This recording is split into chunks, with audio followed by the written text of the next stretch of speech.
Hello friends, this is your friend back with a new fanfic. What if Naruto met Nell and built a legendary alliance with Yoruichi and Harribel? Episode 4. If you like this story, don't forget to like, share, and subscribe, and leave your thoughts in the comments. Now, the battle between worlds is drawing closer, and Naruto's growing power may be the only hope against an ancient enemy that threatens everything. Now, let's start. Why him? Of anyone that might have saved his bacon, anybody that could have hauled his ass out of the proverbial fire, why did it have to be him? Kurosaki Ichigo gazed up at his would-be rescuer, thoroughly defeated, barely able to move his arms or legs, presently bleeding out from a hole in torso, and had 3 words for them. Not you again. Hey, what's with that tone? Naruto squinted back at him sullenly, still holding Nell in the air. I can't check in on my favorite strawberry. Ichigo glared daggers at him. Bastard. The blonde tilted his head. Is that a no? A moment of silence passed. Yet another, now. And then, thunk. With the last of his strength, Ichigo winged a brick at the whiskered warrior's head. Much to his surprise, it somehow struck Naruto in the noggin. OWWWW. The blonde reeled back with a hiss, and as he did, Ichigo glimpsed a strange wrapped item of some sort slung over his back and between his shoulders, secured by a crimson cord. He couldn't tell what it was, only that it was long and slender. Shorter than his staff perhaps, yet noticeable all the same. He didn't possess that before.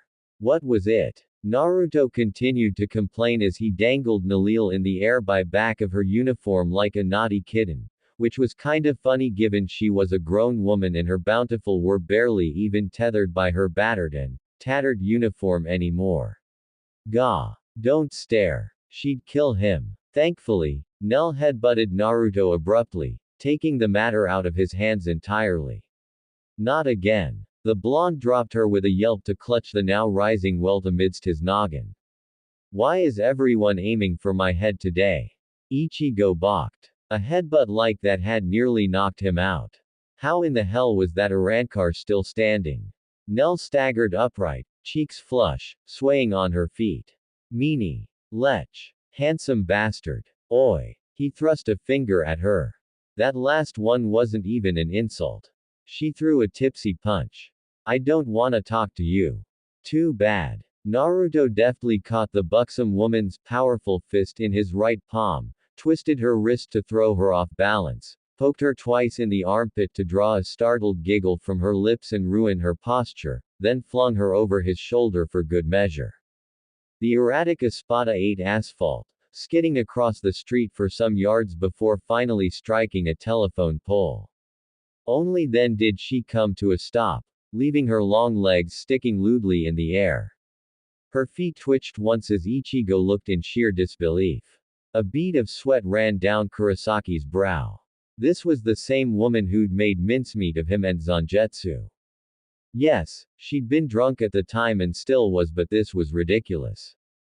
Back then, he'd assumed Naruto and Nell were equals at the time, given how they covered one another, and how viscerally Naruto had reacted to Nalil being attacked. Their names even paired together for Crisix. But now, watching Uzumaki waltz over to the fallen Arankar without a care in the world, realization dawned. He looked on aghast as the smiling blonde dipped down to pluck Nell from the ground just as she had him only a few short minutes before, then gave her a good hard shake. Oi, you good. I didn't knock you out, did I? Yeah, the difference in power couldn't be more obvious. Gotta get strong. Stronger than this. Stronger than anyone. Nell lurched back to life to slam her free heel into Naruto's neck, to which the blonde accepted it with a grunt and released her. Right, he sighed, massaging the place she'd struck. You're clearly drunk. You've never been this sloppy. Another kick followed, far faster than the last. He swayed away, planting both hands in his pockets. See. You're missing all your marks. And you're a Sanuba bitch. Rude. Naruto sniffed indignantly. My mother was a very nice lady, I'll have you know. Much to Ichigo's chagrin, he suddenly pivoted to glance his way and wave an arm at him. Oi, Strawberry. This is a good learning opportunity. Watch closely now. I'll teach you some more of the basics. Ichigo bristled, stung by the insinuation and reminder that his skills were so sorely lacking. I don't need your lessons. Naruto planted both fists on his hips and grinned his way. You really do. Lemme show ya. Nell tackled him. Or rather, she tried. Instead she found her charge aborted as Naruto planted a hand atop her head, swung himself over her body, and brought an axe kick smashing down into her spine. The ground cratered as she cried out, first in surprise, then anger as Naruto planted a boot upon her back to pin her in place. Lesson 4. Momentum is important. The arrogant Arankar held up a single finger, wagging it to and fro. Both yours and that of your opponent. Nell grabbed his ankle and whipped him into a building. Naruto let her, somehow alighting himself on the side of it without destroying the stone edifice. How in the world? Lesson 5. He chimed, still wagging that infernal finger his way. In a fight, watch your adversary closely. Once you've ascertained their movements, you can avoid all sorts of damage. Nell dove at him only to be caught by the face. Her eyes widened, bulging between Naruto's fingers. Whirling, he cast her up into the heavens like a baseball. Nell struck a distance cloud and pierced straight through it like a javelin, her body tumbling up some more, then down. DOWN. Lesson 6. Naruto brought his hands together. Distance is key. It gives you plenty of time to plan. Which brings us to our next subject. Wait, what was that? That wasn't a Sero. If anything, it kinda looked like a. No, that wasn't possible. Hollows couldn't be used. Bakudo number 4. Naruto all but cackled the last word, flinging his right hand outward. Hainawa. A golden rope burst from his palms to ensnare Nell as she fell. From there used it to catch her as one might wield a whip and fling her through an apartment complex.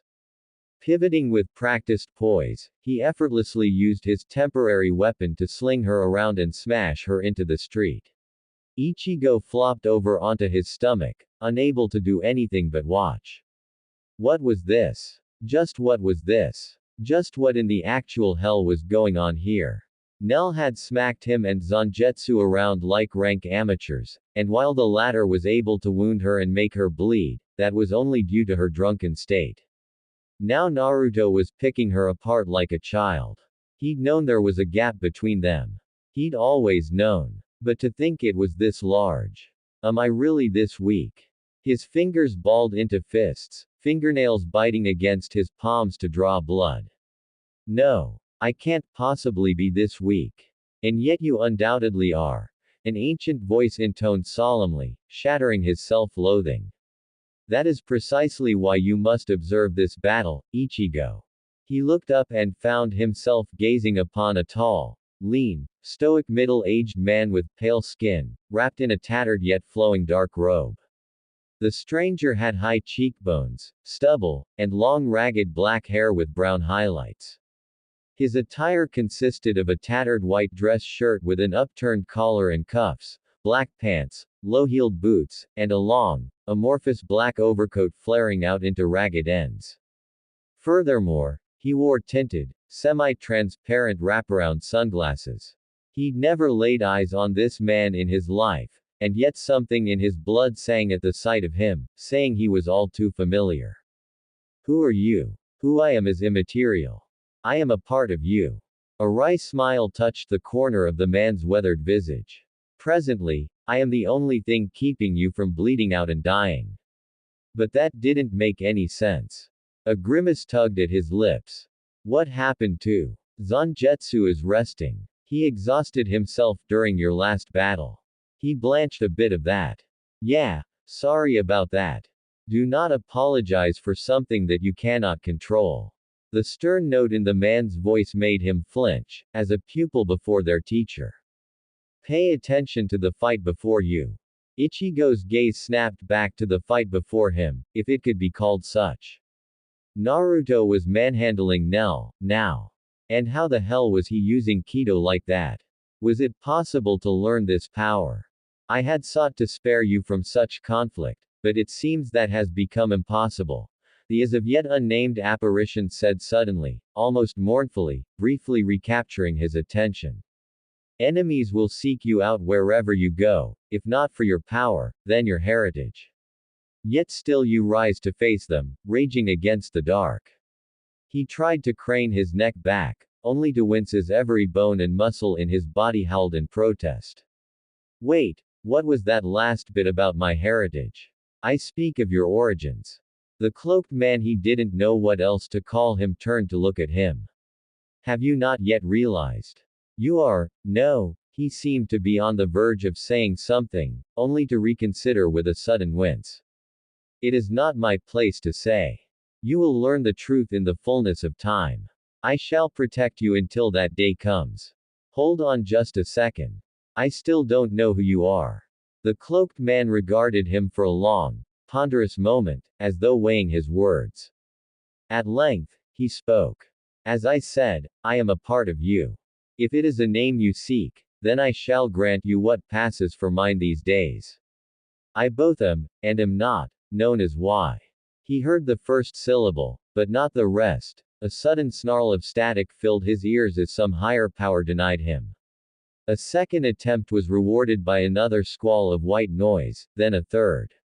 At length, the old man seemed to notice and sighed in annoyance. It seems you are not ready to hear it. But know this, Ichigo. If it is victory you seek. Leaning forward, he laid a hand on his shoulder. Abandon your fear. I look forward to it. Move forward and never stop. Retreat and you will age. Hesitate and you will die. Remember these words, and victory will always be within your grasp. Something sparked deep within him just then, he wasn't sure what, only that it caused the weight in his chest to recede, and with it, he could breathe that much easier. Until we meet again. His vision dimmed for a moment, forcing a blink from him. When he looked back, the cloaked man was gone, leaving him none the wiser as to who he was. In the end, he found himself distracted as Nell hurtled past him, pursued by a haze of blue fire. She actually had the gall to wave at him before Naruto's so-called Kido caught her again and snared her with another golden rope. It didn't hold her for long, but he supposed that wasn't the intention. The second her arms were snared, the ever-grinning blonde reappeared behind her and punted her into a building. So, his rival hummed, thumbing a whiskered cheek, it's not as powerful without the incantation, huh, then let's try this. Tutting, he took a step back, then began to weave a series of symbols in the air before him, muttering under his breath. Let me see. I think it went a little something like this. Pitching his voice to carry, he thrust a hand toward Nellie's last known location and began to chant a familiar phrase. Disintegrate, you black dog of Rondanini. Look upon yourself with horror and then claw out your own throat. With those words, his entire body began to radiate an ominous red energy, one that soon sprang forth to his upturned palm. The hell was he aiming at? Ichigo soon had his answer, because not a heartbeat later, Nell's fist alongside the rest of her reappeared less than an inch from Naruto's face. Coincidentally, her timing placed herself directly in the path of Naruto's latest Kido spell. His fingers flicked upright and the red light lurched from his body to hers, immediately engulfing his fellow Arankar, causing complete paralysis. Bakudo number 9, Naruto crooned proudly, Geki. Ichigo balked. Wait a minute, Rukia had used that spell against Grand Fisher. Sure enough, the espada strained against the shimmering aura holding her in place, unable to move. Great. You're finally standing still. Strutting around her frozen form, Naruto flicked her nose. Have we calmed down yet? Can I apologize now? Calm. Nell growled, a hint of sober anger simmering in her half-lidded eyes as her muscles strained against her shackles. You think I'm calm? How can I possibly be calm? Yeah, I thought as much. He blew out a gusty sigh. Looks like I won't be able to reason with ya just yet. Do you think this will hold me long enough? Naruto thrust a finger forward, placing it directly over Nell's navel. You'd better dodge this, Nell. Her eyes widened. Hado number 4. Byakurai. Lightning flashed forth with a thunderclap. Nell yelped and flung herself to the right, narrowly breaking her restraints to escape in the nick of time. Even then the backlash tore a chunk out of her uniform and sent her spinning into a half-finished apartment complex. Naruto strode after her into the construction zone, humming under his breath. Ichigo lacked the strength to do anything but stare. He couldn't even crawl after them in his current state. Not that he would after seeing that. That was only a level 4 spell. It was bigger than his Getsuga Tenshou. He wanted that. Zangetsu had evidently recovered enough to grumble at him. Jealous? Much. Very much so. Nell righted herself with a gasp and tumbled up onto a knee, clutching her burnt side. Are you trying to kill me? Naruto loomed over her, hands placed securely in his pockets once more. Nah, I knew you'd dodge, and even if you did accidentally get hurt, I'd just heal ya back to perfect health. Taking a hand from his pocket, he held it out to her.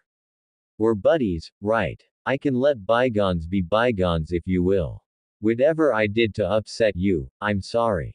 Nalil stared at his hand for a moment, utterly incredulous. You're sorry. Yup. He beamed at her obliviously, blind to her anger. Totally sorry.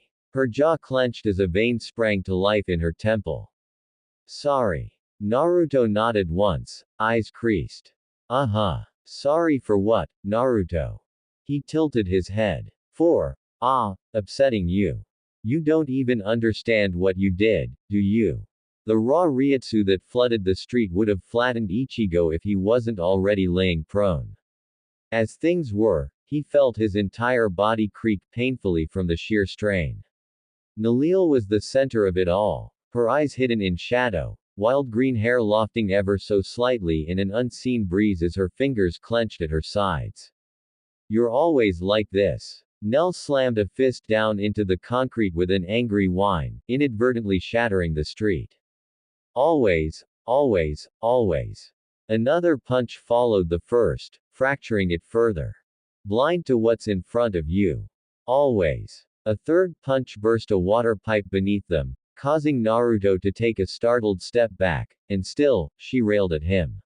I hate you sometimes. He frowned a little, taken aback by her words. Do you really? Nell screamed a sorrow into existence, right in his face.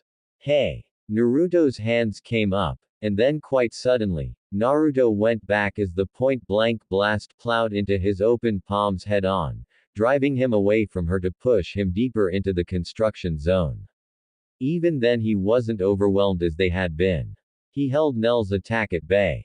No fancy staff, no sword swinging on his part, just raw strength, nothing more.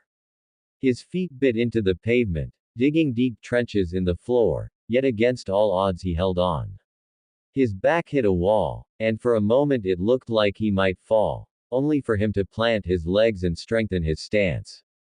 Her sorrow stopped pushing him. His head rose, blue eyes gleaming gold, mouth set in a scowl. Then, against all odds, he stalked forward. Step by step. Inch by inch. One foot in front of the other. Slowly at first, then with speed, until he was outright marching forward. Nell kept screaming. He kept walking. It became blindingly apparent how this would end. Ah, come on. Zangetsu scoffed in his head. She took us out with that, and he's flat out walking it back. I call bullshit. Another reminder of his own innate weakness. Nell dropped to her knees, spent, unable to strengthen her sorrow any longer. What was left continued to blindly plow forward into Naruto, who was even now nearly upon her. Their clash persisted for a moment, because make no mistake, it was just that, a moment. Ichigo knew what was coming. Sure enough, he watched the whiskered warrior wrench his arms upward, heard him grunt, then. With an almighty roar, Naruto dragged his hands up, hauling the last of Nell's blast into the sky, where it tore through the scaffolding and bloomed explosively in the night. Lowering his now smoldering hands, he stared down at his companion. Can we talk now? Shut up, shut up, shut up. Nell pounced upon him. She dove forward like a feral beast, body colliding with his, tackling Naruto down, riding him to the ground, all but straddled his hips as they landed, leaving herself atop his torso, practically pinning him in place. She towered over him for a second, snarled once and drove her right fist down into his face. Then came her left, followed by her right, left, right again. Left, left, left, right, left, left, and left. Much to Ichigo's mute dismay, she began to wail on Naruto with reckless abandon, pummeling him into the ground.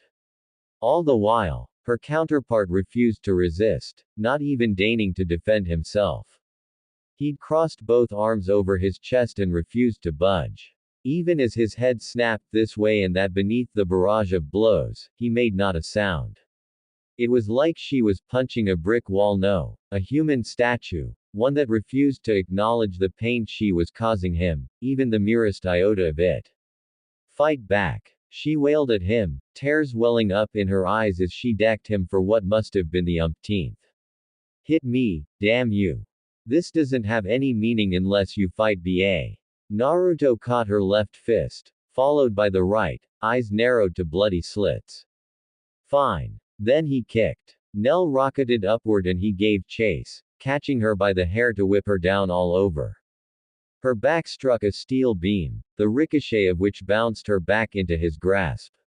His knee struck her gut and she folded over it with a startled gasp before a hammer fist thundered down on her back and smashed her into the concrete. Naruto didn't give her the chance to recover. Even as she lay there, stunned, he caught her by the collar and dragged her upright. Is this what you want? He gave her a shake, gaze blazing.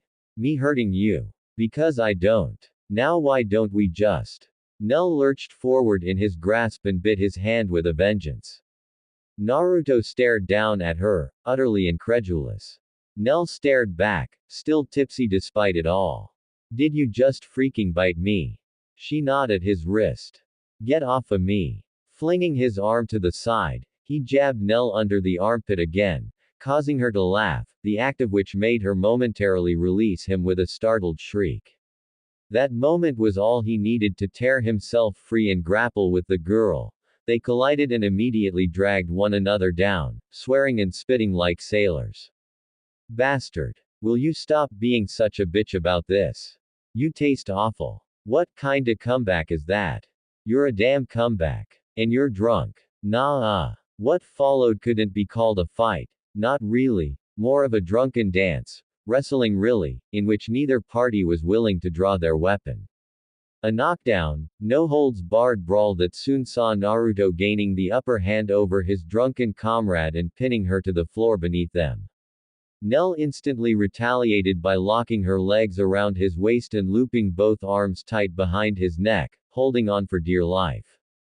Not one to be outdone, Naruto seized her hips and made to toss her, but that only made her cling all the tighter to him. Her words made it so much worse.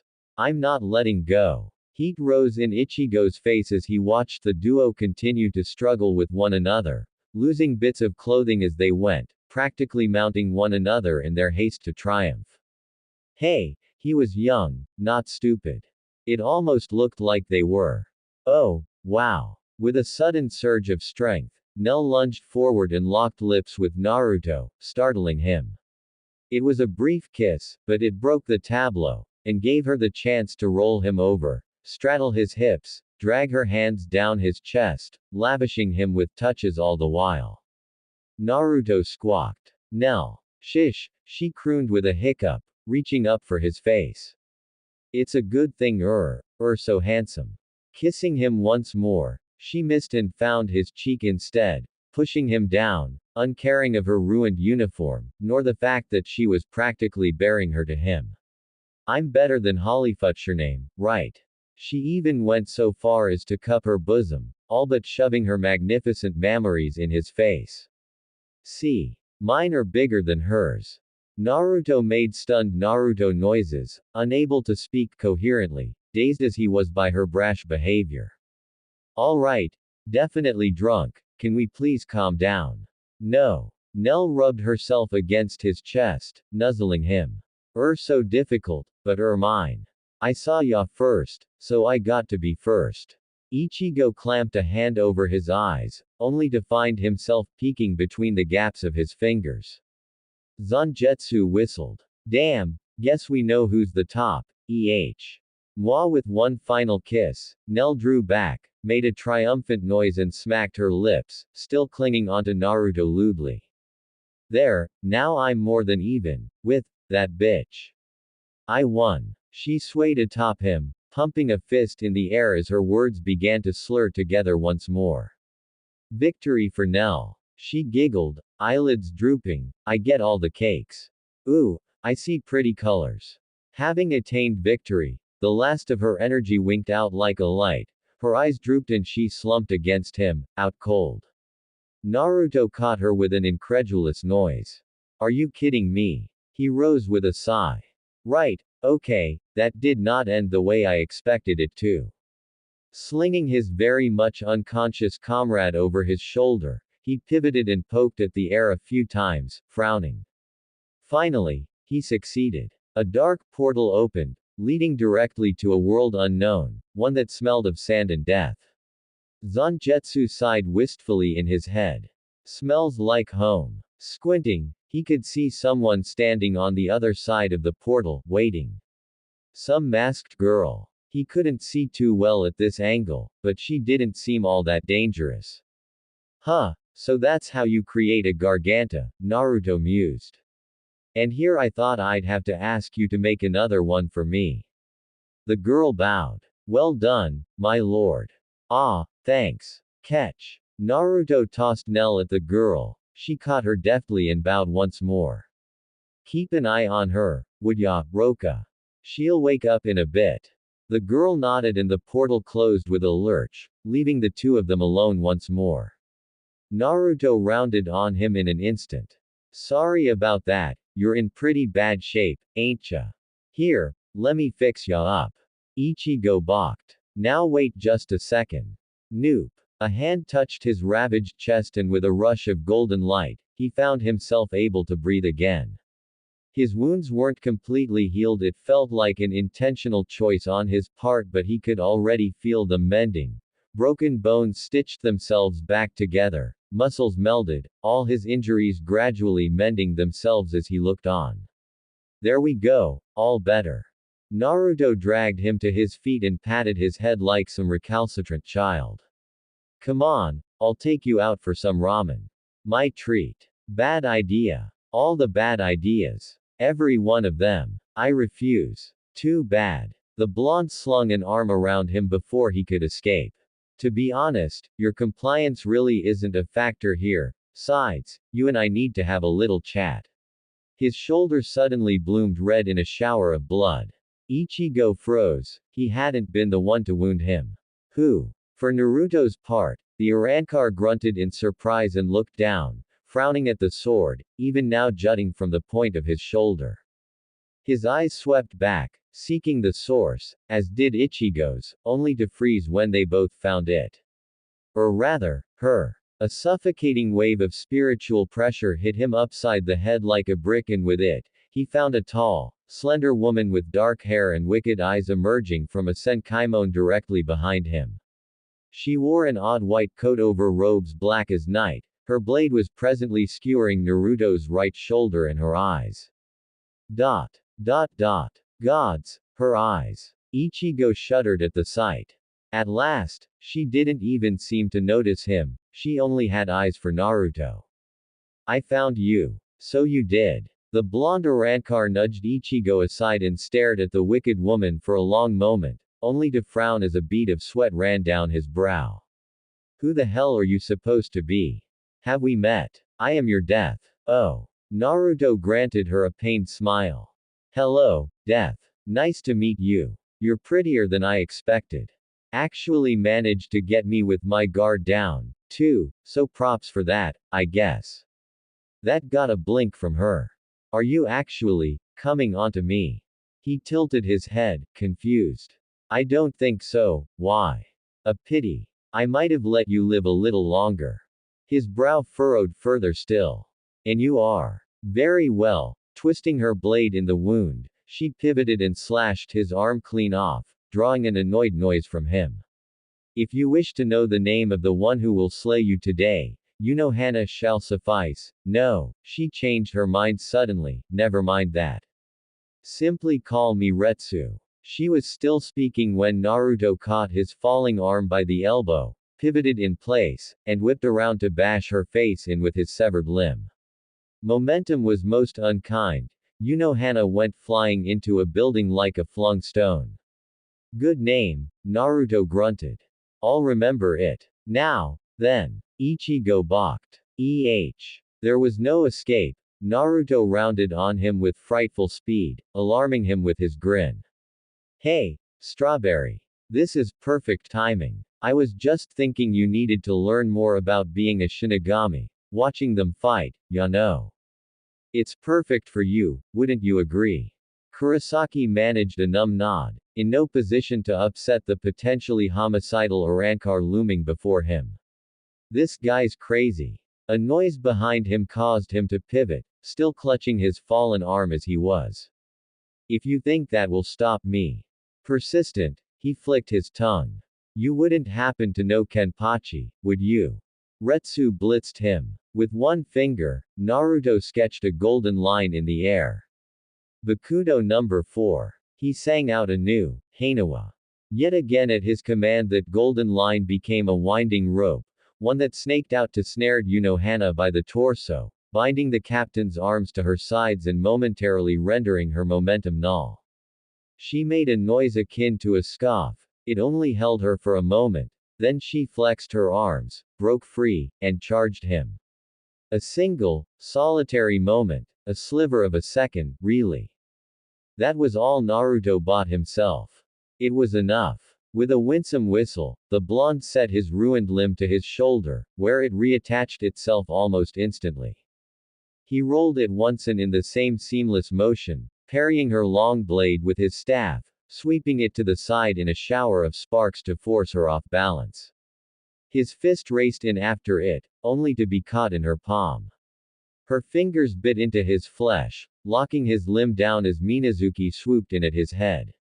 Naruto tilted his noggin an inch to the right and let it sweep past, shaving away stray strands of blonde hair as it went.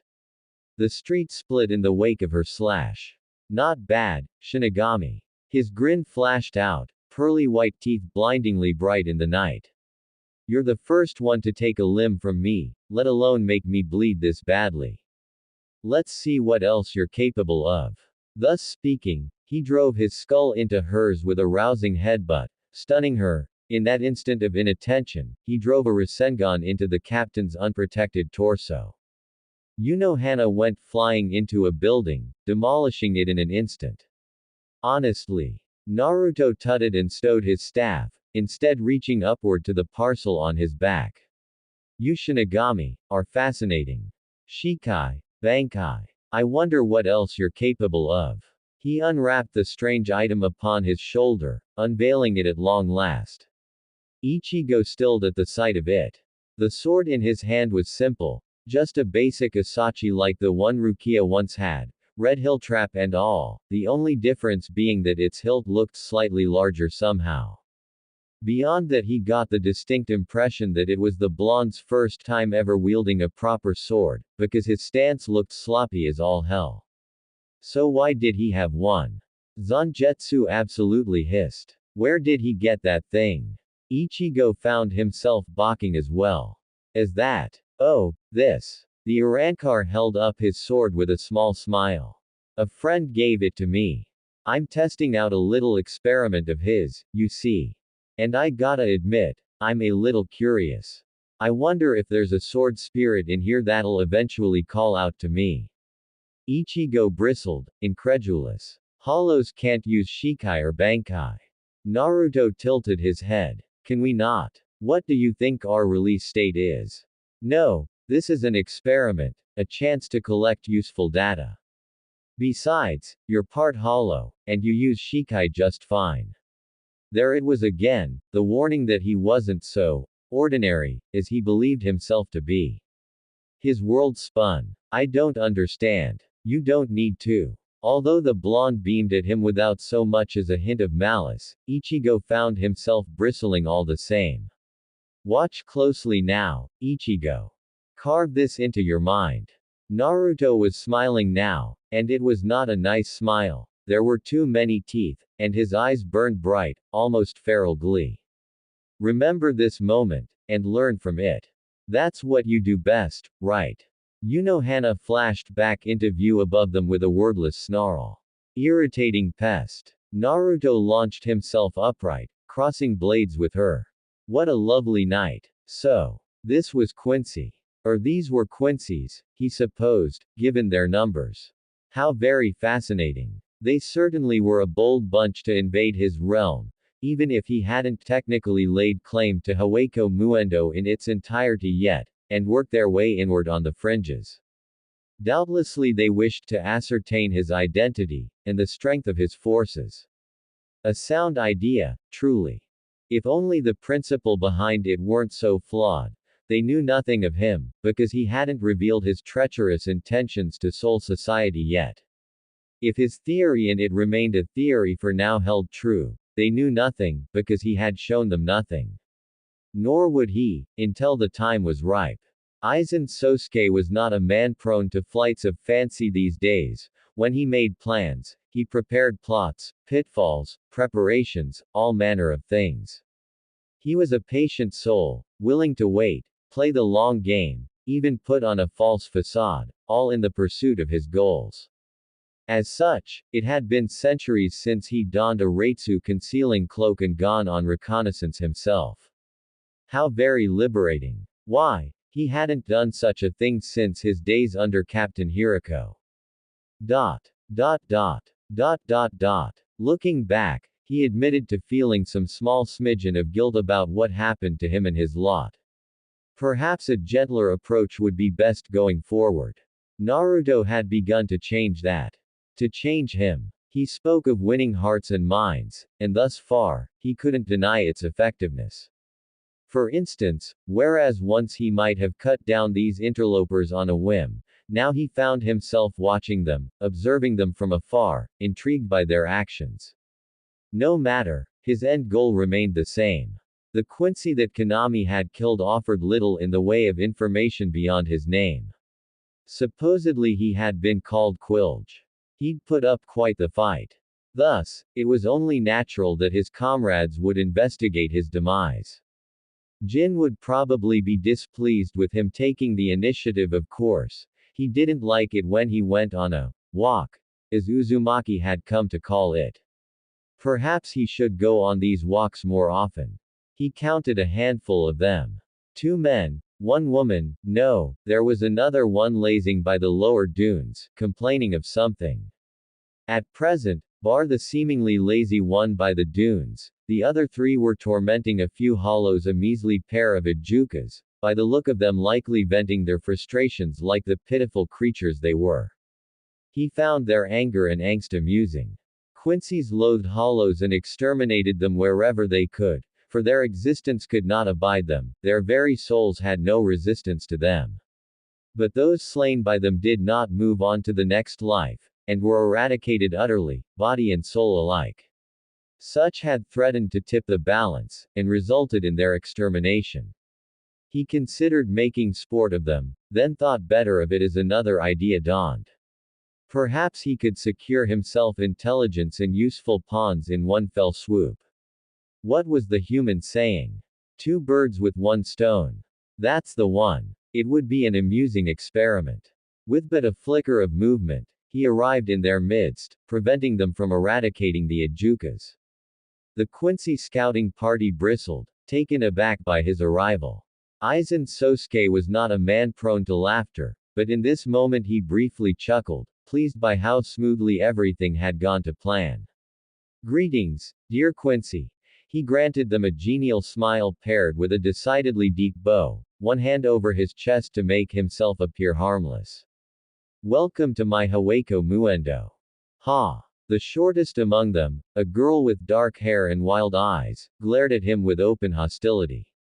Who are you supposed to be, Four Eyes? Aizen ignored the insult and bit down on a rare grin, reveling in her ignorance alongside that of her so-called companions.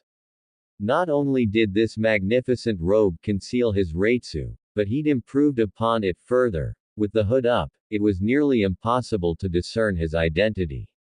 Truly a work of art. They hadn't a clue as to who he was. That would soon change in the coming days, but for now, they were his to do with as he pleased. They did not recognize the sword in his hand, nor realize the immense danger they were in. All according to plan. No one of importance. Smiling, Aizen slowly held up his sword for all to see, careful not to startle them. Before we continue, would you mind taking a look at my Zanpakuto for a moment? They actually did, the poor fools, all four of them, no doubt expecting some spectacular attack, or perhaps a bankai. The Quincy girl grinned, assured in her arrogance. And what the hell do you expect to do with that? Shatter, Kyoka Suigetsu. They were his. Underscore. A world away, the opposite occurred. Yakiru Unohana didn't even see Uzumaki's sword before he smashed down her guard and kicked her into then through an apartment complex at Mach speed.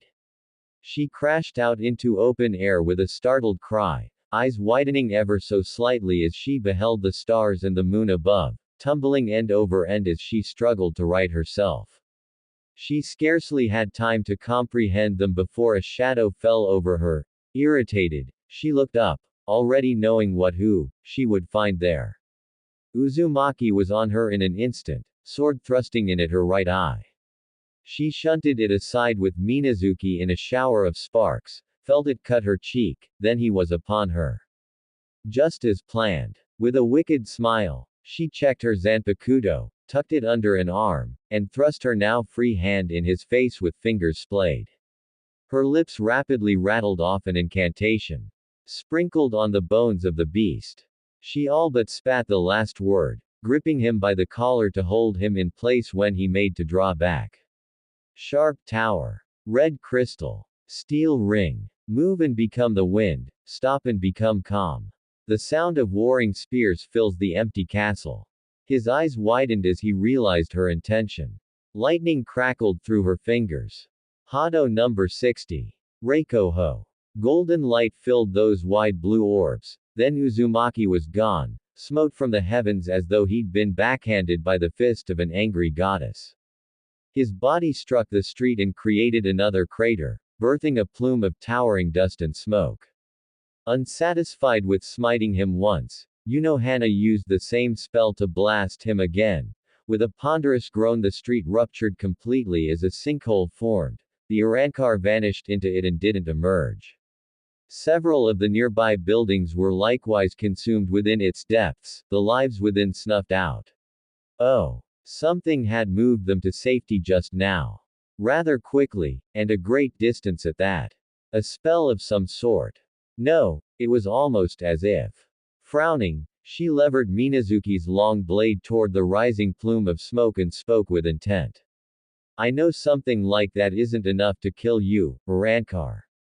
She glared down into the smoke, irritated when he didn't emerge. Come out this instant or I shall drag you out by your balls. A harsh whine of wind rose in her ears, giving her pause. No, not a whine. A shriek. But what could make? Something shot through the smoke, a shimmering sphere ringed with blades of wind. Her first instinct was to give it all the attention it was due, that is to say none at all, and smack it aside with her free hand. Said hand was shredded. Nearly obliterated now as thousand stinging needles stabbed into her cells, and for the first time in a long time, she felt shock, followed by fear. Even the head captain's Zanpakuto didn't annihilate this flesh thoroughly. It's trying to drag me in. She tore her arm free and flickered away with a lurch of shunpo, clutching at her ruined limb. Her hand was still hanging onto her wrist by a few bloodied threads of meat and bone, which was all to the good. Had it been torn off, she wouldn't be able to recover it properly without Captain Kuritsuchi's assistance. Asking favors for him was an onerous experience indeed. With a touch of the healing arts, she managed to mend the worst of her wounds, expecting an attack at any moment. Someone's chin settled upon her shoulder. Huh, neat. An all too familiar voice crooned in her ear. So that's what a healing kiddo looks like. Definitely worth using a Recenshuriken. This cheeky hollow. Retsu reached back, seized his skull with both hands, twisted her wrists, and broke his neck. Against all odds, that still didn't kill him. Somehow, she knew it wouldn't. Why was that? Pivoting, she pressed her forehead to his and glared at him. Do you find this amusing, Rankar? A little, yeah. He grinned without a care in the world. Aren't you? Not at all. He was a blight to be quelled. In that case. She twisted her hips, lifted her legs in a quick hop, planted her heels in his spine and launched him down into the street. Not bad. Righting himself in the rubble, he violently snapped his neck back into place with only the slightest wince to show for his trouble, grinning from ear to ear. I actually felt that one. He paused to crack his neck again for good measure. I'll have to remember those keto tricks of yours. I haven't been taught them yet, Utsi. Beaming, he pointed his sword at her with a smile. I'm learnin' a lot from you, Retsu. The faintest flicker of motion was all she beheld before his heel met her cheek in a flying spinning kick delivered directly to her face. She tumbled with the impact and righted herself in the air, skidding back 3 yards before finally managing to right herself. Yet again, Uzumaki made no attempt to pursue. A hollow wielding a sword. Not just any sword, but a Zanpakuto. Where has he found it? Where had he gotten it? Questions for later, she supposed. The R&D department could figure that out, so she brought them back to his corpse. Kuretsuchi would be delighted. Once she was done carving up him, of course. A slow death wouldn't do. She intended to make him suffer for destroying her dream, for shattering her happiness, for taking away the one thing she held dear. Pay attention, sweetheart. Steel swept in at her flank, forcing a high parry on her part, aggravating her further. This infernal hollow. He was strong, she'd give him that, able to cross blades with her and survive the initial clash, but he was very much a rank amateur when it came to the art of the blade. It was a simple matter to twist her wrists, briefly brave her blade with both hands and shing. Steel swerved just shy of his face as he flickered out of existence with a brief burst of sonido, only to reappear in her blind spot, then once more as she failed to cut him down a second time. Uzumaki dodged, swaying slightly to the right, coat flapping in the breeze of his sudden movement. He drifted left, then slid right, smiling into the night. She snarled at him. Is that all you can do? Rather than retort, he dodged her again. Then yet again. Perhaps the thing that made it truly intimidating was his eyes. His stare did not break from hers, not even for a moment. Even as he evaded her slashes, he always kept his gaze on her, like a hunter, no, a predator playing with its prey. He dodged her so easily, as though he were a leaf in the wind, uncaring where he went, so long as her blade didn't touch him. He didn't even have to take his focus away from her. There was no need, it was clearly second nature to him. Truly, it would have been one thing if he simply dodged the attack, but the calm stare down and utter lack of effort on his part made that usually harmless move seem all the more imposing. He made her feel small, tiny, wholly insignificant and utterly vulnerable. By all accounts, he'd never swung a sword in his life. Yet here he was, suddenly evading her with ease. He was playing with her. Toying with her. Mocking her. Worse still was the look on his face in each brief pause after he casually stepped aside, a calm lean just before he proceeded to block her every attack, all by barely moving his arm. Always holding his sword with one hand, never deigning to use both hands. It was downright effortless. He let his wrist do all the work, barely deigning to shift his feet as he crushed her offense completely, repeatedly, and wholeheartedly. As if he'd been born with a blade in his hand. As though he were saying, "You disappoint me already." It was the same expression she'd graced countless opponents with back when she'd been known as Yakiru. Yet to see it turned upon herself, that bored look of disinterest, it was too much. The last fraying thread of her patience snapped, and with it went her temper. Retsu rounded on him with a snarl. Slashing at his feet, she forced him to jump high the moment he did. She was there, slashing for his chest in a horizontal slash meant to cleave him in twine. Sparks sprayed through the air as Minazuki failed to harm him. Her eyes widened. What? Naruto's grin grew. Rusty. His arm twitched. That sight was her only warning before he went on the attack, stabbing her stomach, only to reverse at the last second in favor of a sweep instead. Rather than parry, she gave ground and slashed in for an opening on his left side. Too late she saw his smile and realized the trap. He caught her blade between his arm and ribs, surged forward and clonk.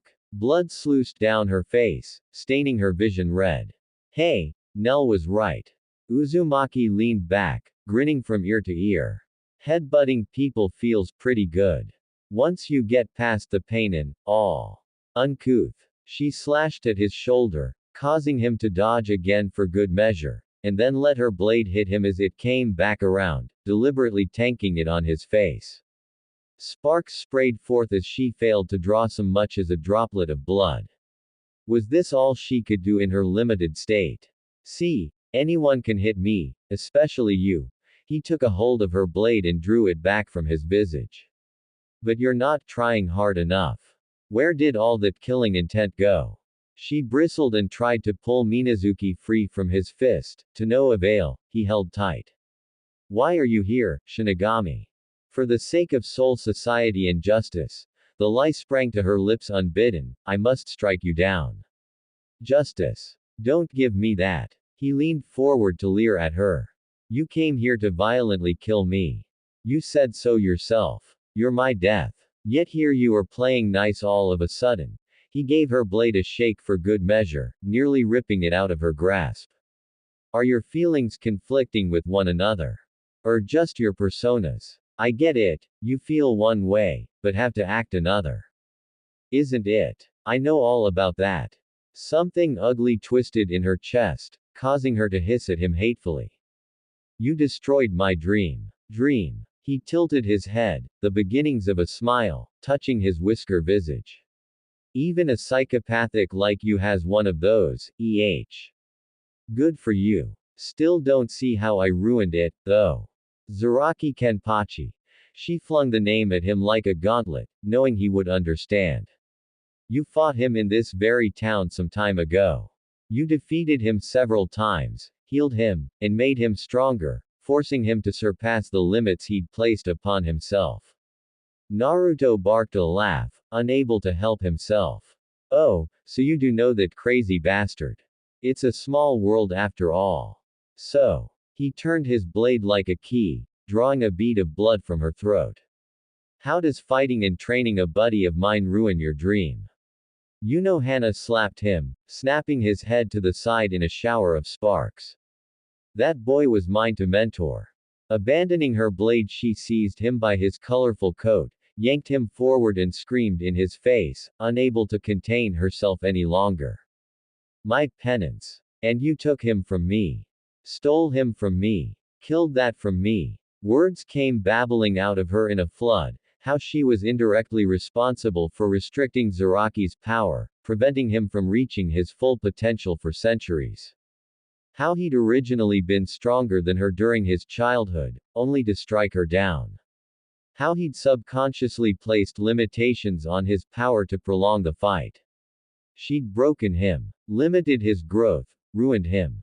He, who was meant to be her successor, meant to replace her, to kill her. It was her penance to fix Zaraki Kenpachi, and this blasted hollow had already done half the work for her.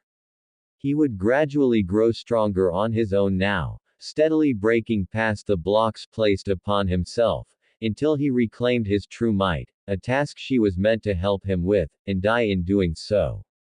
He was the only one. The sole person to satisfy her bloodlust without fear. The singular soul reaper meant to battle and kill her. Naruto smacked her upside the head with the flat of her own sword, shattering her thoughts like so much broken glass. Retsu reeled in surprise, staggered back, and clutched at her stinging cheek. You dare! He flung Minazuki down at her feet, forcing her to retrieve it. When her eyes met his, the Arankar's gaze was stern as steel. Do you wanna die that badly? Unohana flinched. This isn't about my death. Then do you want me to kill you? She scowled. You cannot. See, there you go again, underestimating me. I mean, I get the whole mentorship angle. Naruto bobbed his head in a nod, surprising her. I'm tryin' to teach the strawberry over there, and hell, I'd be pretty pissed if someone took that role from me without my say-so. He jerked a thumb over his shoulder toward the prone form of Kurosaki Ichigo laying sprawled in the street only a few years away. I already owe him a few lessons and a bowl of ramen after all the trouble I've caused him, and since my old sparring partner is currently taking a drunk nap, you'll do. However, his sword slashed out, tapered tip touching her chin, forcing her to lift it lest he open her throat. You're holding back on me. Blast! He'd noticed. Did you think I wouldn't? Scoffing, the whiskered warrior kept his blade where it was, forcing momentary compliance from her. I can see your soul. Here at last his smile faded somewhat, lending her a glimpse of the steely warrior lurking beneath. So do me a favor, would ya? Stop flip-flopping on me, quit acting so fake, and show me the real you. I ain't talking about Retsu. His blade drifted lower, pausing just over the scar between her, and the symbol tattooed over it. Show me Yakiru. Her heart stilled, but before she could remark on it, he released her, let her blade go, and gave her a shove for good measure. She wasn't concerned about death at that moment, she'd seen a glimpse of what he truly was beneath all the laughter and smile and it did things to her. But more than that, how do you know your real name? His smile bloomed anew, sharper this time. My eyes are kinda special. He tapped a finger to his brow. I'm already a pretty good sensor, but lately I've been able to see the true nature of anyone I cross swords with. We've clashed enough times for me to see the real you. Now, why don't you get rid of that pesky limiter? And cause immense collateral damage. You truly are a heartless one. There aren't any civilians nearby. He granted her a lopsided grin. I've already evacuated the area. So that was what he'd been up to with all those erratic movements she'd sensed. Could he duplicate himself somehow? As to her restraint, well, he spoke of Gente Kaijo of course, that is to say her limiter release. When visiting the human world, every Shinigami-ranked lieutenant or higher had a spiritual seal that drastically cuts their power for the sake of their surroundings, limiting their true strength by roughly 80%. She needn't wait for permission, she could remove hers by force of course, she was more than strong enough to do so. It troubled her that he knew of it, however, and he must have seen the look in her eyes, because he beamed at her. That's right, I can see it, the shackle holding you back. It's an eyesore. Get rid of it. Do that, and I'll remove mine. Sounds fair. Just then, she caught a golden spark of something around his wrists and ankles. What was that? It almost looked like shackles of some sort. Spirit cuffs of some sort. That was absurd. Restraints like that should have made it difficult to move, let alone fight. That he'd managed to evade her thus far with them on. This wasn't going to end well, was it? No, stop that. She still had her limiter, as well as her bankai. Moreover, she still had yet to shake the rust off her instincts, as it were. This battle was far from over. Whatever tricks or traps he held in reserve, she knew herself to be equal in them. Her strength had not faltered for hundreds of years, and it certainly wouldn't now. But to admit that she actually needed to try against this blasted blonde buffoon. Naruto shouldered his still nameless sword and tapped his right foot impatiently. What's the hold up? Pop your limiter already. Because if you don't. His face filled her vision as his forehead pressed against hers. You're gonna die. His sword swept in at her shoulders and nearly shortened her by a head before she dodged. Several stray strands of dark hair fluttered to the ground in her wake. Dropping to a knee, she slashed at his legs, only to be rewarded with more sparks as she failed to pierce his impenetrable skin. He retaliated instantly and slashed down, trying to cleave her in two, leaving her no choice but to brave her blade with both hands and block for dear life. I've blundered. He broke through her guard in an instant, smashed her arms down, fractured her blade, and slashed into her right shoulder. Blood flew through the air, spouting high into the night. Then came the impact, tossing her into a nearby lamppost like a straw doll. Steel bent. Lights flickered overhead, struggling to remain despite the damage she'd caused. Retsu immediately clamped down on the wound with her right hand and began healing it with a rush of green Kido, knowing there wouldn't be time to fully recover, yet knowing she must try. To not try was to die. I have to hurry. He'll be on me any second now. What madness was this? No attack came. When she dared to raise her gaze, she found Uzumaki standing exactly where she'd left him. He was frowning at his bloody blade, watching her own lifeblood plink down off the blade to strike the sundered street. And still he kept staring, watching it drip to the shattered asphalt at his feet. Drip, drip, drip, drip, drip, drip. Damn it. As she looked on aghast, he slashed his blade at the street, cleaning it of her blood. This ain't fun. No, he shook his head, it's not fun at all. Another slash followed the first, splitting concrete like a paper sheet. She could see the ghost of a smile at his whiskered cheeks, just visible in the flickering lights, there one moment and gone the next. You can give me more than this, right? Yakiru. His eyes met hers suddenly, what she saw there made her shiver. Gimme a real fight already. A real fight, In hindsight, she couldn't quite say what it was that stirred her bloodlust. Was it the sight of her blood on his blade? The look in his eyes? That selfsame smile? The smirk of someone, who much like her, had played pretend for so long that they'd lost themselves in their role? She didn't know, indeed, she wouldn't for quite some time. Regardless, she responded. Her limiter didn't simply dissolve. It popped like a cork in a wine bottle, letting her full strength flow forth in a heady rush. She drank it in and rose to her feet, wound mending much quicker now that she'd been granted full access to her strength. A pillar of towering green light burst to life above her, the very air warping with the sheer force of her spiritual pressure.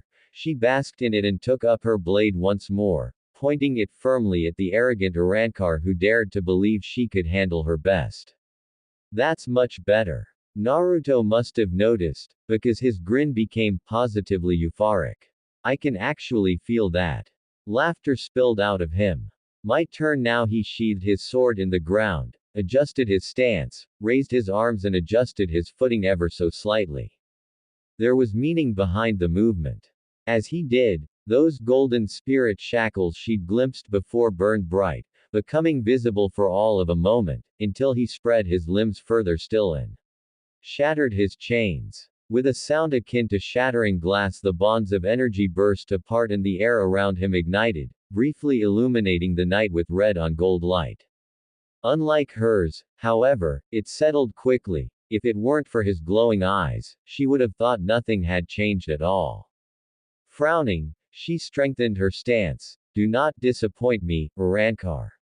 Naruto snatched up his blade and saluted her in kind. Wouldn't dream of it, Shinigami.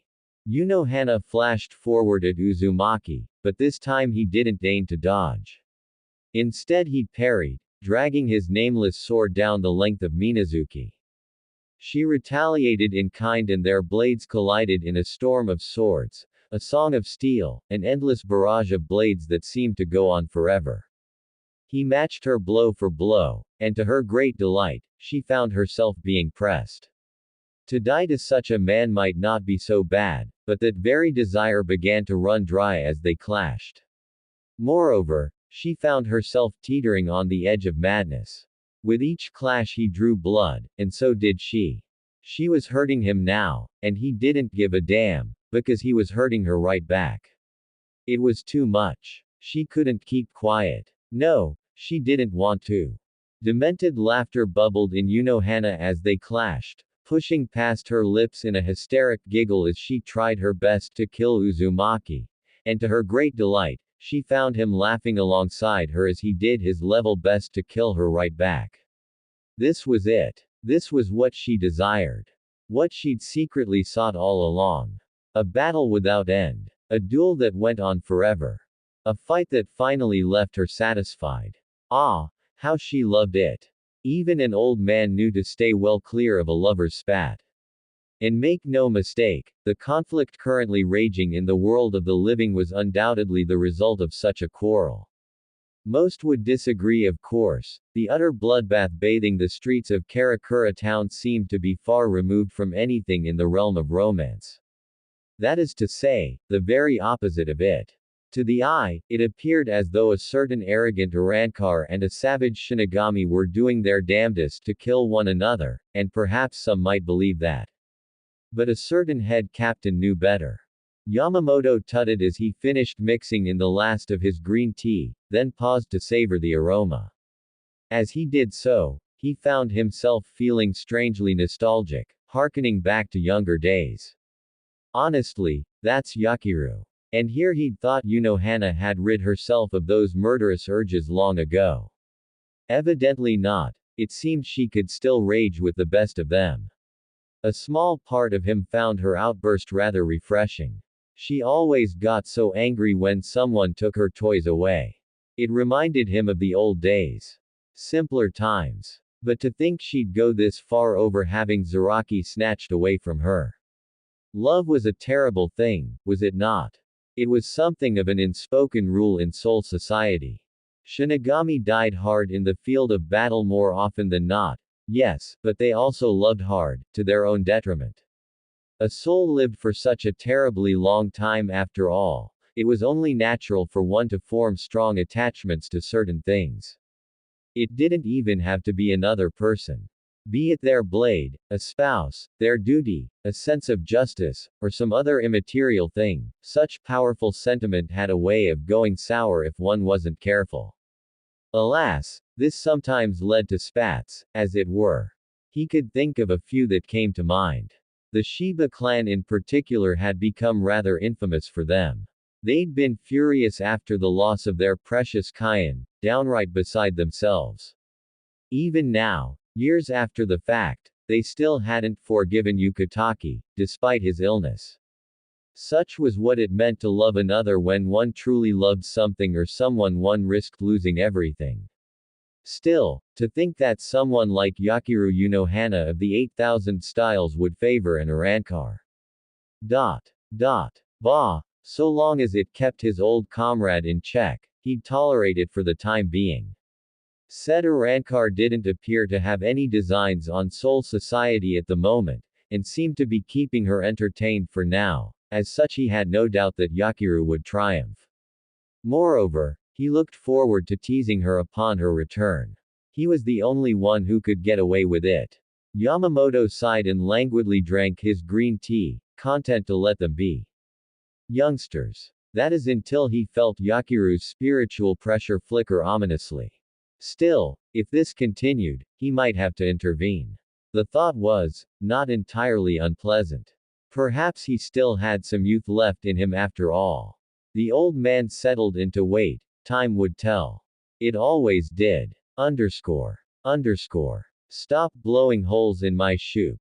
Urahara Kazuki ducked low as a flying piece of debris punched through the wall of home and nearly took his head off. Alas, his hat wasn't quite so fortunate. It was snatched clean off his head by a metal girder to be dashed then flattened against a nearby wall where it subsequently split in half, leaving said severed halves to flutter to the floor. He retrieved his very much dead hat with a mournful sigh, only to wince as another tremor shook the city. Why did they keep killing my hats? What did I ever do to them? Benihime radiated a pulse of dissatisfaction from her sheath at his side. You unleashed a monster to stop a monster. What did you think would happen? The former captain blanched as his Zanpakuto chastised him. Yes, yes, fair point. Honestly, those two. Unlike Nalil and Kurosaki, they weren't fighting anywhere near his humble abode, yet despite that or more likely in deliberate spite of it, the debris from their clash and the sheer spiritual pressure that surged in their wake was playing havoc with everything. Not only was their raw Ryutsu ripping buildings apart, threatening to crush anyone foolish enough to linger, but their battle was rapidly escalating. At this rate, it was only a matter of time until someone popped Bankai or Resurrection. He'd done as Hana asked and promptly informed her of Uzumaki's presence the second he set foot in the living world. She'd assured him he'd discharged his debt to her, which was all to the good, that she'd handle things herself, he no longer owed her anything, etc., so on and so forth. She'd find an outlet for her violent urges, and Aizen would lose what he assumed to be a valuable pawn in his budding army. Two birds with one stone and all that. At the time, he'd heaved a hearty sigh of relief thinking the matter closed. There was just one problem. A stray stitch in the fabric, as it were. Those two hooligans were wrecking everything. Hopefully Yoruichi stayed out of it. Underscore. What? In actuality. Flying duck was this. Yoruichi Shihuan was nobody's fool and she certainly wasn't a coward. She felt the need to make that statement once again, repeated even, as she claimed a perch upon a nearby rooftop. Yes, her confidence had been lacking recently after getting outsped and backhanded across town by a certain blonde bastard, but her resolve had never been stronger.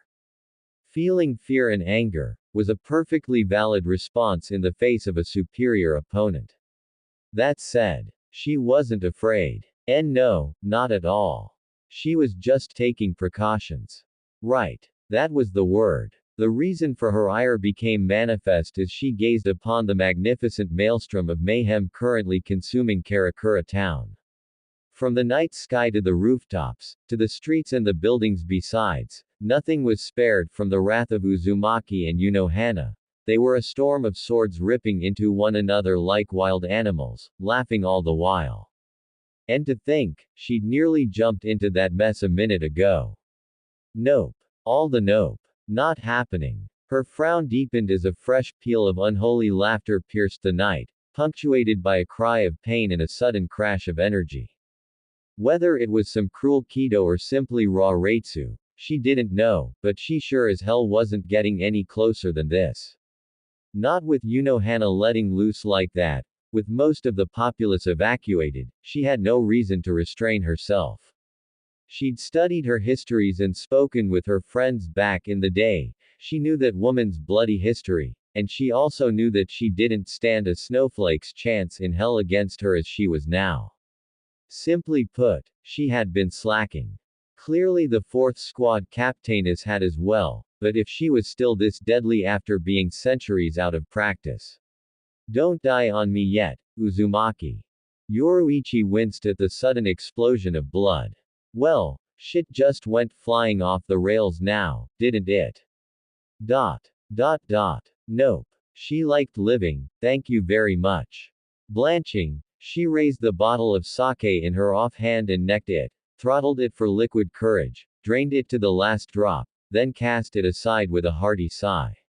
She wasn't getting anywhere near that bloody blender, even on a bender. Her payback could wait, preferably when the object of her ire wasn't on the verge of death. For now, she'd best grab Ichigo and get while the getting was good. Wait a minute. Frowning, she cast a glance about said strawberry.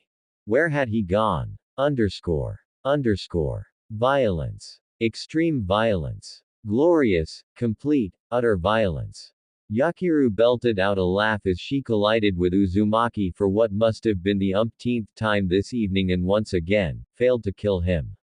He caught her blade with his bare hand, yanked her forward, and stabbed in at her face, only for her to bat it aside with her palm and take the blow to her shoulder rather than her visage. Smacking his wrist, she dislodged her blade from his grasp, swept his legs, and skewered his arm to the wall of a building through the hip. From there she stepped in and slammed a knee into his groin, pinning him in place. Don't die, now. She laughed in his face, pressing her forehead to his, utterly hysterical with maniacal glee. It would be so boring if you did. Credit where it was due. Her adversary, her rival, reacted without hesitation naturally. The moment she finished speaking, he spat a sarro in her face. She guarded against it, of course, but the impact did the trick, hurtling her backward. Even as she flew, she knew he would reappear behind her. Sure enough, when she brought her blade around behind her back, he was there, thrusting for her spine.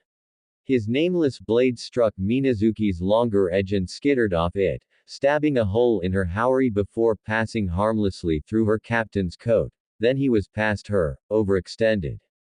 The opportunity was too good to ignore, and so she kicked him, driving her heel into his ribs to launch him into the clouds.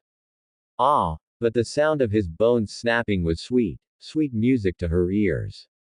Such a sweet, sweet symphony that she hadn't heard in an age. Yet it wasn't enough. She needed more of this. She simply must have more. Flashing up after him, she swept for his head, only to run straight into an open palm. Naruto had caught her by the face, forcing her lips shut, bringing her laughter to an abrupt end.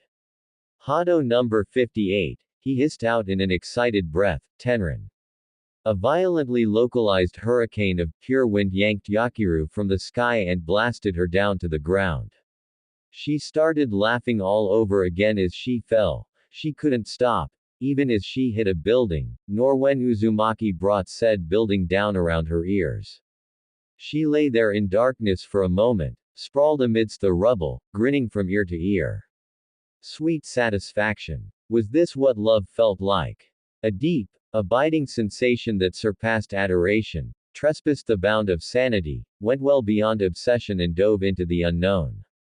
Truth be told, she didn't know. In truth, she supposed there were more eloquent words she could have used. And perhaps she would at a later date once she'd recovered some semblance of her sanity. But right here, right now, right here, she didn't care. Smashing through the debris, she violently exploded out of her impromptu tomb, only to find Uzumaki waiting there for her, sword in hand. She met him in kind and together, struck in the same instant. Blood flew through the midnight air. Minazuki became a howling blur in her hand, carving a canyon in his chest, nearly tearing him in half. Even as she savored her triumph, his own nameless blade slashed across her right and tore upwards through her throat, nearly killing her on the spot. She gasped in surprise, choking on her own blood even as the Arankar grunted in pain. Blood fountained forth in equal measure, spattering each of them, driving them deeper into the depths of their own madness. They would have gone after one another again, if their own bodies didn't fail them.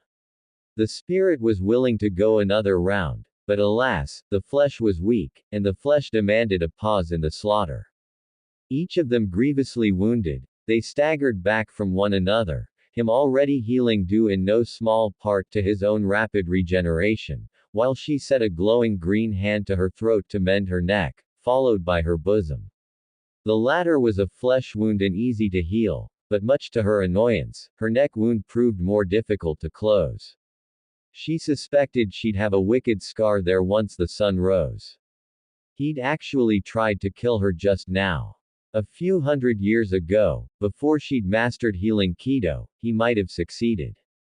And then, much to her surprise, and her great delight, Uzumaki laid his own hand over hers, hastening her healing.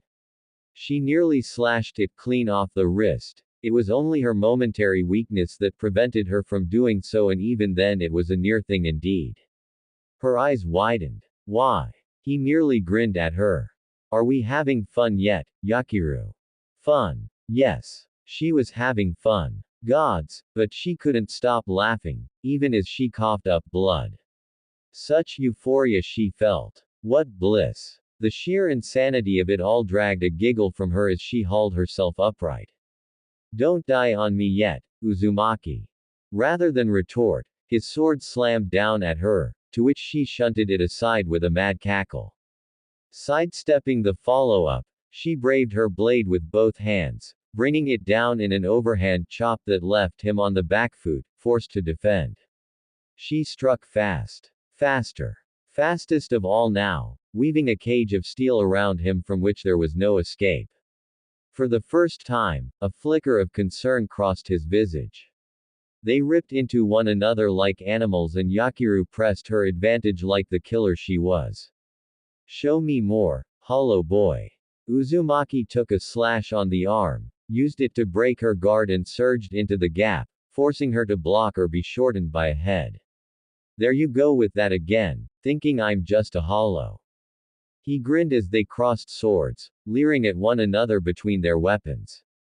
Your kind never changes. Aren't you one? I am what I am. He granted her a wry look.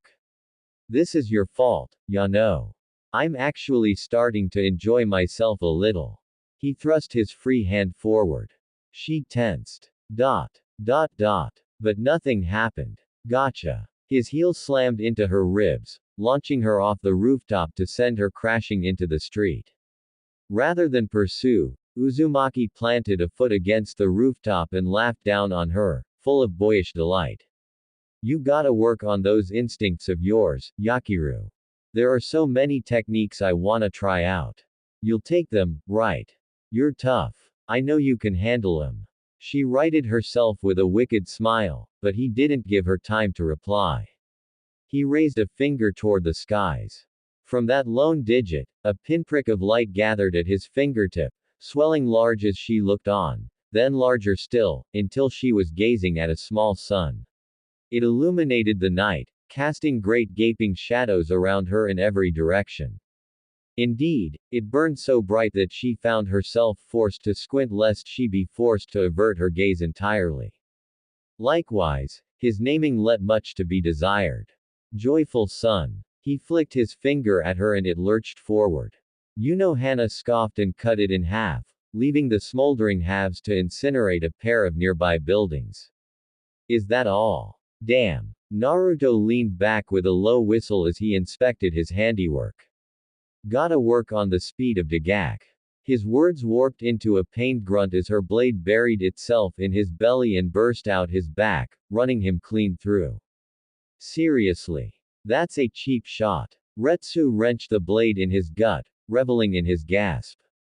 Did you not do the same to me a moment ago? Okay. He tried to laugh, only to wind up sitting in blood. I deserved that. Such an exquisite expression he made as he squirmed on her blade. What face would he make when she had him beneath her? How does your own blood taste? Naruto coughed. Pretty damn good. How about yours? He grabbed her by the collar of her captain's coat and reeled her in, headbutting her hard enough to make her bite her tongue. Bakudo number 30, he sang out as she reeled, using his free hand to trace a triangle of golden light, from which 3 beak-like talons grew. Shitotsu Sansen. They shot forth as one, pinning Retsu at the waist and wrists, slamming her into a nearby building. In an instant the tides were turned and it was he who loomed over her, hand on his hips, uncaring of the grievous wound she'd left in his torso. He could have attacked her then, used that brief moment to run her throat. Instead, he merely smirked. She scoffed and broke free. Foolish. Blood flew through the air. It was hers. Naruto swept past her, dragging his blade through the air, a blade that was now coated with the blood of her back. He'd cut clean through her captain's coat. That was absurd, she hadn't even seen him move. Or rather, she had, but she simply wasn't able to keep up with him. She, Yakiru of the 8,000 styles, who had been in more battles than she could count, and witnessed so many sword techniques yet never received a single scar save for one, had been badly wounded thrice now in as many minutes. She was awake now. There could be no hiding behind her gentle facade any longer in this fight, nor did she wish to. Her amusement faded, momentarily replaced by confusion. What was he? An Urankar, yes, but Soul Society had crushed those before in the distant past. He was different. Something's off. Her instincts, enrusted, though they were, shrilled the warning. Something is off. He was casting spells, wielding an asachi, and matching her. Something is certainly off here. Hollows couldn't do that on their own. Someone had taught him, was teaching him, or the very least providing him basic instruction.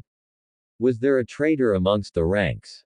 Uzumaki had mentioned him, but that barely narrowed it down at all. Was treachery coming? Should they be on their guard? All these thoughts flitted through her mind in less than an instant, culminating in a singular realization. You're hesitating. How dare he suggest such a thing? Yakiru blinked, coming back to himself. I am not. Uzumaki poked her forehead, actually poked her, eliciting an instinctive slash on her part to drive him back. He backflipped through the air and alighted upon a nearby telephone pole, beaming down at her. See. He tapped his sword to his shoulder, grinning from ear to ear. You should have poked me full of holes by now. What's the hold up? It didn't matter what he was. So long as he kept entertaining her. So long as he fought. Steadying herself, she adopted a different stance. Are you quite done talking? Nope, because I still don't hear anything. He tapped the flat of his blade against the back of his head with a disappointed sigh, confusing her. This Zanpakuto he gave me, she must be a shy one. That or she's stubborn. A strange flash of jealousy pricked her heart. I dunno, he granted her a grin. Feels like a girl, ya know. At least that's what Kurama keeps telling me. What nonsense are you spouting? A hollow, even an Urankar such as yourself cannot possibly. That's enough chit-chat. He flung up his free hand and light snarled to life once more. Not a Sero or that joyful sun technique of his, but another Kido very spell of some sort. She recognized it by the call of thunder, the sudden burning brilliance of lightning in his hand. Sprinkled on the bones of the beast. Sharp tower. Red crystal. Steel ring. Wait a moment. Was that? Move and become the wind, stop and become calm. The sound of warring spears fills the empty castle. It was. The golden spell building in his grasp was the exact same Kido she'd unleashed upon him earlier, but the difference being that spell and this was like night and day. For one, it burned much larger and faster and brighter, and oh dear, that was very close. Then he kept chanting. Their cries echo unto eternity, filling the world with the call of thunder. You couldn't just add words to a Kido chant. It didn't work like that. Yet they will never know solace. For they walk alone. Oh no, do something, move. Vanish with the thunderclap. Reikoho. Panic bloomed in her heart and she flung up a hand of her own. Bakudo number 80. Denku. A towering yet rectangular barrier wall sprang up between her and the blast, sending its wrath screaming into the sky and several power lines besides. Karakura town would likely suffer a power outage, but that wasn't her concern. No, her eyes were on the blockade she'd just conjured without an incantation. It fractured. Cracked. Shattered now, completely. Impossible. Denku was meant to stop Hado spells up to the 89th level. Reikoho was in her 60s. So how? Damn. Naruto regarded his smoldering arm with a sigh, apparently having suffered some damage while modifying the spell. I was trying to pull off a Kirin. Still, he hummed, regarding the shattered shards of her barrier, that's a pretty high-level spell. I haven't seen that one yet. How's it working? Yakiru sealed her lips, refusing to speak. Come on. Naruto wasn't the sort to whine, but he almost did at this moment. You're not gonna tell me. She stared at him down, unable to do so, still struggling to control her hammering heart. Fine. He sighed, dragging a hand through his hair. Then how about this? Show me your Bankai, Yakiru. But he was a bold one, wasn't he?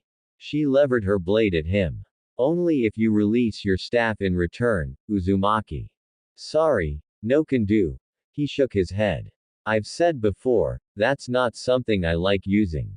Besides, he flickered into existence before her, already stabbing her face. I don't need it. Once more their blades crossed in a deadly dance of death, But something had changed. It took her a moment to realize why. It wasn't just his eyes glowing now, but the rest of him as well. His entire body was burning, shining like the sun, yet despite her close proximity to him, she didn't feel a lick of heat. You wanna see my resurrection that badly? He grinned at her as their swords sparked, then make me. But you better hurry. His blade ground against hers, forcing her down to a knee. I meant what I said earlier. I don't wanna kill you, but I'm not above punching a few holes in you to get to that bankai of yours. She pursed her lips, glaring up at him. You can be a thoroughly ruthless individual when you're excited. Really? He laughed and she half expected him to say the same of her. I think I'm honest. You certainly are. Yeah. He surprised her by breaking the clash and stepping back to scratch at his head, seemingly sheepish for all of an instant. Sorry, I tend to get a little excited when I find a real fight. It's been a while since I've had such a good scrap. There are certain people I can't afford to hurt. But you. She wasn't prepared for the way his eyes lit up just then. You're amazing. He continued on, unabated, wholly unaware of the seeds he was sowing. I've never met anyone like you. In fact, I prefer you when you're like this. You can actually tank most of my attacks. Amazing. Never met anyone like her. Wait, had he just said he preferred her? Heat rose in Retsu's cheeks for all the right and wrong reasons. She had never been complimented like this before. Gah. Fight him now. Think other thoughts later. Much later. Less talking, more slashing. She dove on him, tackling his body to the ground to stab at his face. He let the blade puncture his hand and tore a grievous wound in her shoulder, then he was past, alighting upon a nearby wall, kicking off it, launching himself at her all over again. Naive. She read what she believed to be a feint and pivoted to slash down, only for him to take the attack head on, laughing his head off, uncaring as she tore his chest open. A foot found her face, barreling her down. Her body struck the street, bounced once, then crashed through someone's door. Naruto stalked into the house after her, swiping the blood from his blade as he went, only to pause on the threshold, leaving her in darkness. You're getting better. He commended her efforts, even as he lingered in the light. Before, you were only able to cut me because my guard was down, now you're actually able to inflict some decent injuries. Lingering at the threshold still, he waited for her to leave the shadows and join him in the moonlight. Well, what are you waiting for? Let's kick this party up a notch. She glared at his staff. You really won't unseal your weapon. I meant what I said. He smacked his lips on the last syllable, producing an audible pop. I don't use this little bugger. He jerked his head toward the staff on his back, unless I absolutely have to. It eats energy that you wouldn't believe, so I prefer to use it in short bursts. Are you implying that you can take me on with that flimsy blade? Flimsy, huh? He granted her a gregarious, glowing grin. Let's test that. Yakiru Unohana thought herself prepared when he leapt into the shadows after her, because she believed she'd gotten a handle on his speed. She was terribly, horribly wrong. He was faster than before. Far faster. Even as she parried the first attack, a dozen more followed in their wake.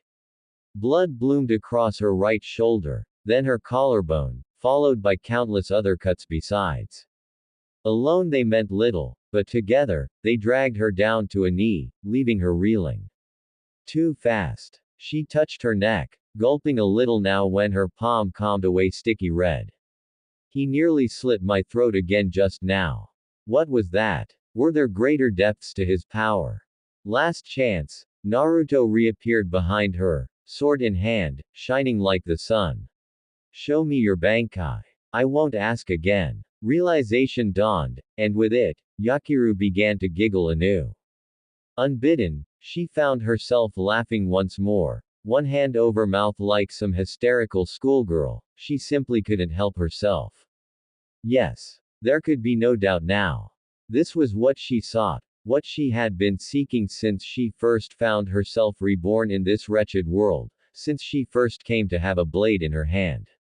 She'd been seeking something all this time, and now, face to face with the man who might actually be the one to kill her, she realized what that something was, and so too found an answer to her earlier question. Yes. This sensation. This was love. It had to be. Must be. Dot. Dot dot. Which meant, if she killed Uzumaki, she would lose this wonderful feeling. No. That wouldn't do. She couldn't kill him just yet. But that didn't mean she couldn't maim him a little, chop off his limbs and drag him back with her, no. He'd recover eventually. She was a master at snatching life from death, after all. But before that, lowering her hand, tilted her head back and stared at the ceiling above. It was too dark. She disliked it. She slashed up at it in a fit of pique, removing it and the roof alike, obliterating the entire upper half of the building in a singular sweep of her blade. Full moonlight showed through in his absence, bathing her in its brilliance. Yakiru basked in it, closing her eyes for a moment, savoring the sweet realization of what she had achieved. He's mine. All mine. Mine, mine, mine, mine. Naruto didn't flinch, not once. This was how it should be. As expected of the man she had chosen. Her eyes drifted open. Uzumaki Naruto. He blinked, not lowering his blade for a moment. Yeah. The first Kenpachi opened her eyes. Thank you for existing. He tilted his head, not quite comprehending. You're welcome, I guess. Fresh laughter bubbled up in her, dark and delighted. You don't seem to understand. No matter. You will, in time. That will make the chase all the more exciting. And what a chase it would be. Very well. She smiled, a dull blue gaze blazing with renewed life. Since you are so insistent upon seeing my Bankai, allow me to grant your request. Her sword hummed in her grasp as she spoke. I will make you unseal that staff of yours as thanks. Holding up her battered blade perpendicular to her body, she dragged her hand across its edge, cutting it as she went. Blood welled up between her fingers, slicked its edge and began to drip down, slowly at first, then with haste. As blood bubbled beneath her fingers, she drew her blade back, forming the grim parody of the letter U before the Rankar's eyes. She held onto that moment, letting it stretch out unto eternity and finally with one past parting remark. You complete me, my beloved. Thus speaking, she let go, brandishing her Zanpakuto with intent, smiling as blood flowed forth from not just her blade, but the sky above, staining everything scarlet, rendering the ruined room and even the streets around them a pool of scalding blood. As she watched, Uzumaki looked left, Uzumaki looked right. Uzumaki frowned now as he found himself face to face with a terrifying sight. Well, damn. I'm guessing this is your Bankai. Hana intoned aloud, dragging out the last word with a positively pleased purr. Minazuki. To his credit, Naruto realized the danger in an instant and lunged at her. It was too little, too late. The world erupted into blood. Bankai. The second release, easily surpassing Shikai.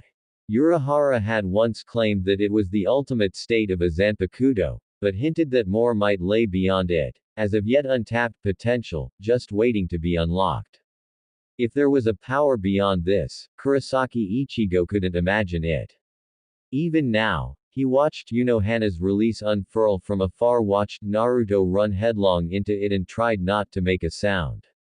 He mustn't. Had to remain absolutely silent, you see, lest he inadvertently draw the attention of the two monsters ripping into one another below him and turn their ire upon him. Below him. Ha! Oh, the irony. Bile burned the back of his throat, hot and scalding. Or maybe it was just the humidity. The second that Madwoman popped her Bankai, the air had grown muggy. He might be perched above Uzumaki and Hana on a vacant rooftop, but in terms of strength, they far surpassed him, like titans treading amidst worms. Even here from his distant vantage point atop the crumbling edifice of this building, he still didn't feel completely safe. One had but to look at the ground for the reason to become apparent. Rivers of blood flowed forth from Yakiru's blade, but her release didn't stop there. Great geysers of crimson poured down from very clouds overhead, swarming from the sky to blot out the very moon itself, casting the night into deeper darkness. Within a matter of moments, a lake of red death was born, weeping through the streets of Karakura town like a maiden's tears, swelling, swooping, swallowing everything whole. There wasn't going to be a town left if this kept up. Not like there was anything he could do to stop them anymore. No one could, if there was someone in charge up there, some big boss of the Shinigami or whatever. He was clearly busy drinking his green tea and napping the hell out of this. Probably the only sane choice, really. Instead he was forced to watch as Naruto barreled into Yakiru headlong, deliberately tanking a slash to his chest to get within striking range. From there he plowed through her defenses, a golden hand grabbed her by right arm, and tore it off at the elbow. Blood spattered the Arankar's whiskered face as the Captainess cried out. But even then, she never lost focus, never backed down, not for a moment. On the contrary, she only laughed all the louder. Yes, that's the way. I want more. Give me more. Even as her sword fell from her nerveless fingers, Hana pivoted with a delighted cackle, lashed out with her left hand and caught her Zanpakuto before it could splash down into the lake of blood alongside her lost limb. In a single seamless movement, she slammed a foot down, spun with her hips and slashed upward, loping Naruto's left leg off at the knee. Quite suddenly it was Uzumaki's turn to grunt in surprise as he too lost a limb, the act of which nearly sent him floundering. The loss proved woefully short-lived as they both regenerated. Without missing a beat, Naruto slammed his free hand into the bloody swamp, pivoted with the full weight of his body, and drove a whirling kick directly into Retsu's ribs. Even from this high distance, Ichigo heard three of them snap in painful percussion. Retsu's body twisted to the side and spat blood, then the impact launched her away from him like an arrow loosed from a bow. Naruto threw his sword after her like a javelin, nailing her to a wall through the stomach. It didn't stop Yakiru. Nothing could. The pain only excited her. Yes. The madwoman accepted the agony, embraced it wholeheartedly and tore herself off the blade, uncaring for the worsened wound in the blade she left behind. The former was already healing, and she grasped the latter by the hilt with a crazed grin, hefting it with intent. She gazed upon it for a moment, her grin growing by the moment. Realization dawned as the captain drew her arm back. Not just a little, either, all the way, planting one foot firmly forward in the process. Surely she wasn't going to. You dropped this, my love. Yup. She was gonna. Shing. With an impossibly deft movement, the crazy bitch tossed the blood-stained blade back at Naruto. There was no way anyone could dodge that, and he didn't. Rather than evade, the blonde simply snatched it out the air, the backswing of which rendered the street behind him so much rubble, and lazily brandished it with a fiery flourish of his wrist. Love, huh? He tilted his head, wearing a roguish, if confused grin as he pointed his nameless blade at her. Where'd that come from? 5 minutes ago. Yakiru leapt in after him and brought her blade crashing down against his, forcing an upward parry on his part, only to immediately toss her blade to another hand and send it sweeping out from the left.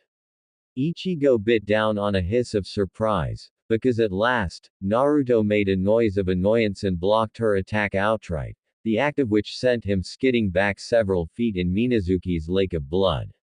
Ain't that a little fast? Rolling his shoulders, the blonde bastard adopted a ready stance once more. And here I haven't even taken you out on a single date yet. You are at this very moment. Hana slashed forward in response, conjuring a crescent of blood, one she whipped at him in a horizontal arc with a delighted laugh. I am. Naruto slapped the attack aside with his free hand and raised a finger to protest in its wake, lips parting as he opened his mouth to retort. Abruptly, he paused. Considered. Closed it. Now. You know what? That tracks, given all the crazies I've been dealing with lately. Ah, Damn it, said hand rose to scratch the back of his head. Nell's gonna kill me. Yakiru's gaze narrowed to half-lidded slits, regarding him with fresh interest. And who, pray tell, might this Nell character be? Ichigo knew and feared that look, though he'd only ever been on the receiving end of it once, courtesy of Rukia. Naruto eyed Yakiru warily, just as he had her back then. I feel like I shouldn't answer for her safety. The captainess inhaled just a touch too sharply. So she's another woman, then. Naruto blew out a sigh, grin faltering as he weighed his for a moment. Then he shrugged his shoulders, as though to say. Ichigo knew that look as well. It was the same selfsame smirk his old man wore whenever he jumped him, the same devil-may-care attitude that invited chaos and catastrophe in its wake. Yup, she is. Sure enough, Naruto pointed his blade at her, teeth gleaming in the moonlight. Nell's awesome. My first, very best friend and I'm not really sure what else. Got a problem with that, Shinigami. There was a moment of silence as the world held its breath. And then, Yakiru began to laugh. More of a giggle really, a soft chuckle that sounded harmless at first, a casual chortle, one she tried to muffle with a bloodied hand. Therein lies the rub. It sounded harmless. But it wasn't. As he looked on aghast, her shoulders began to quiver, followed by the rest of her body, to the point where it looked like she was physically convulsing where she stood. Then she threw her head back and outright cackled, voice peaking into an insane, demented shriek, followed by a great gasping guffaw as she cackled at the moon itself. Finally, she ceased, her last giggle trailing off into a soft, snickering sigh as she looked back to Naruto, who, to his credit, still stoically stared her down despite her apparently having the mother of all crash-outs just now. What? Crash-out is a perfectly valid term for what he'd just witnessed. This bitch was nuts. You truly are an inimitable man, Uzumaki. She licked her lips, regarding him with fearsome intent. I can see why so many are drawn to you. The Urankar tilted his head and squinted like a fox. I have no idea what that word means, but thanks, I guess. Ichigo facepalmed and nearly struck the roof. This guy. How did I lose to such a dense dolt? Zangetsu absolutely cackled, reveling in his plight. Hana, for her part, also laughed anew. Oh, you're quite welcome. Up came Minazuku, dripping with fresh blood, crimson ichor already congealing at its tip. Why? You make me tremble with fear. A whirl of vertical and horizontal crimson slashes came hurtling on the last word, each faster than the last, a series of deadly arcs that would have killed a lesser creature on the spot.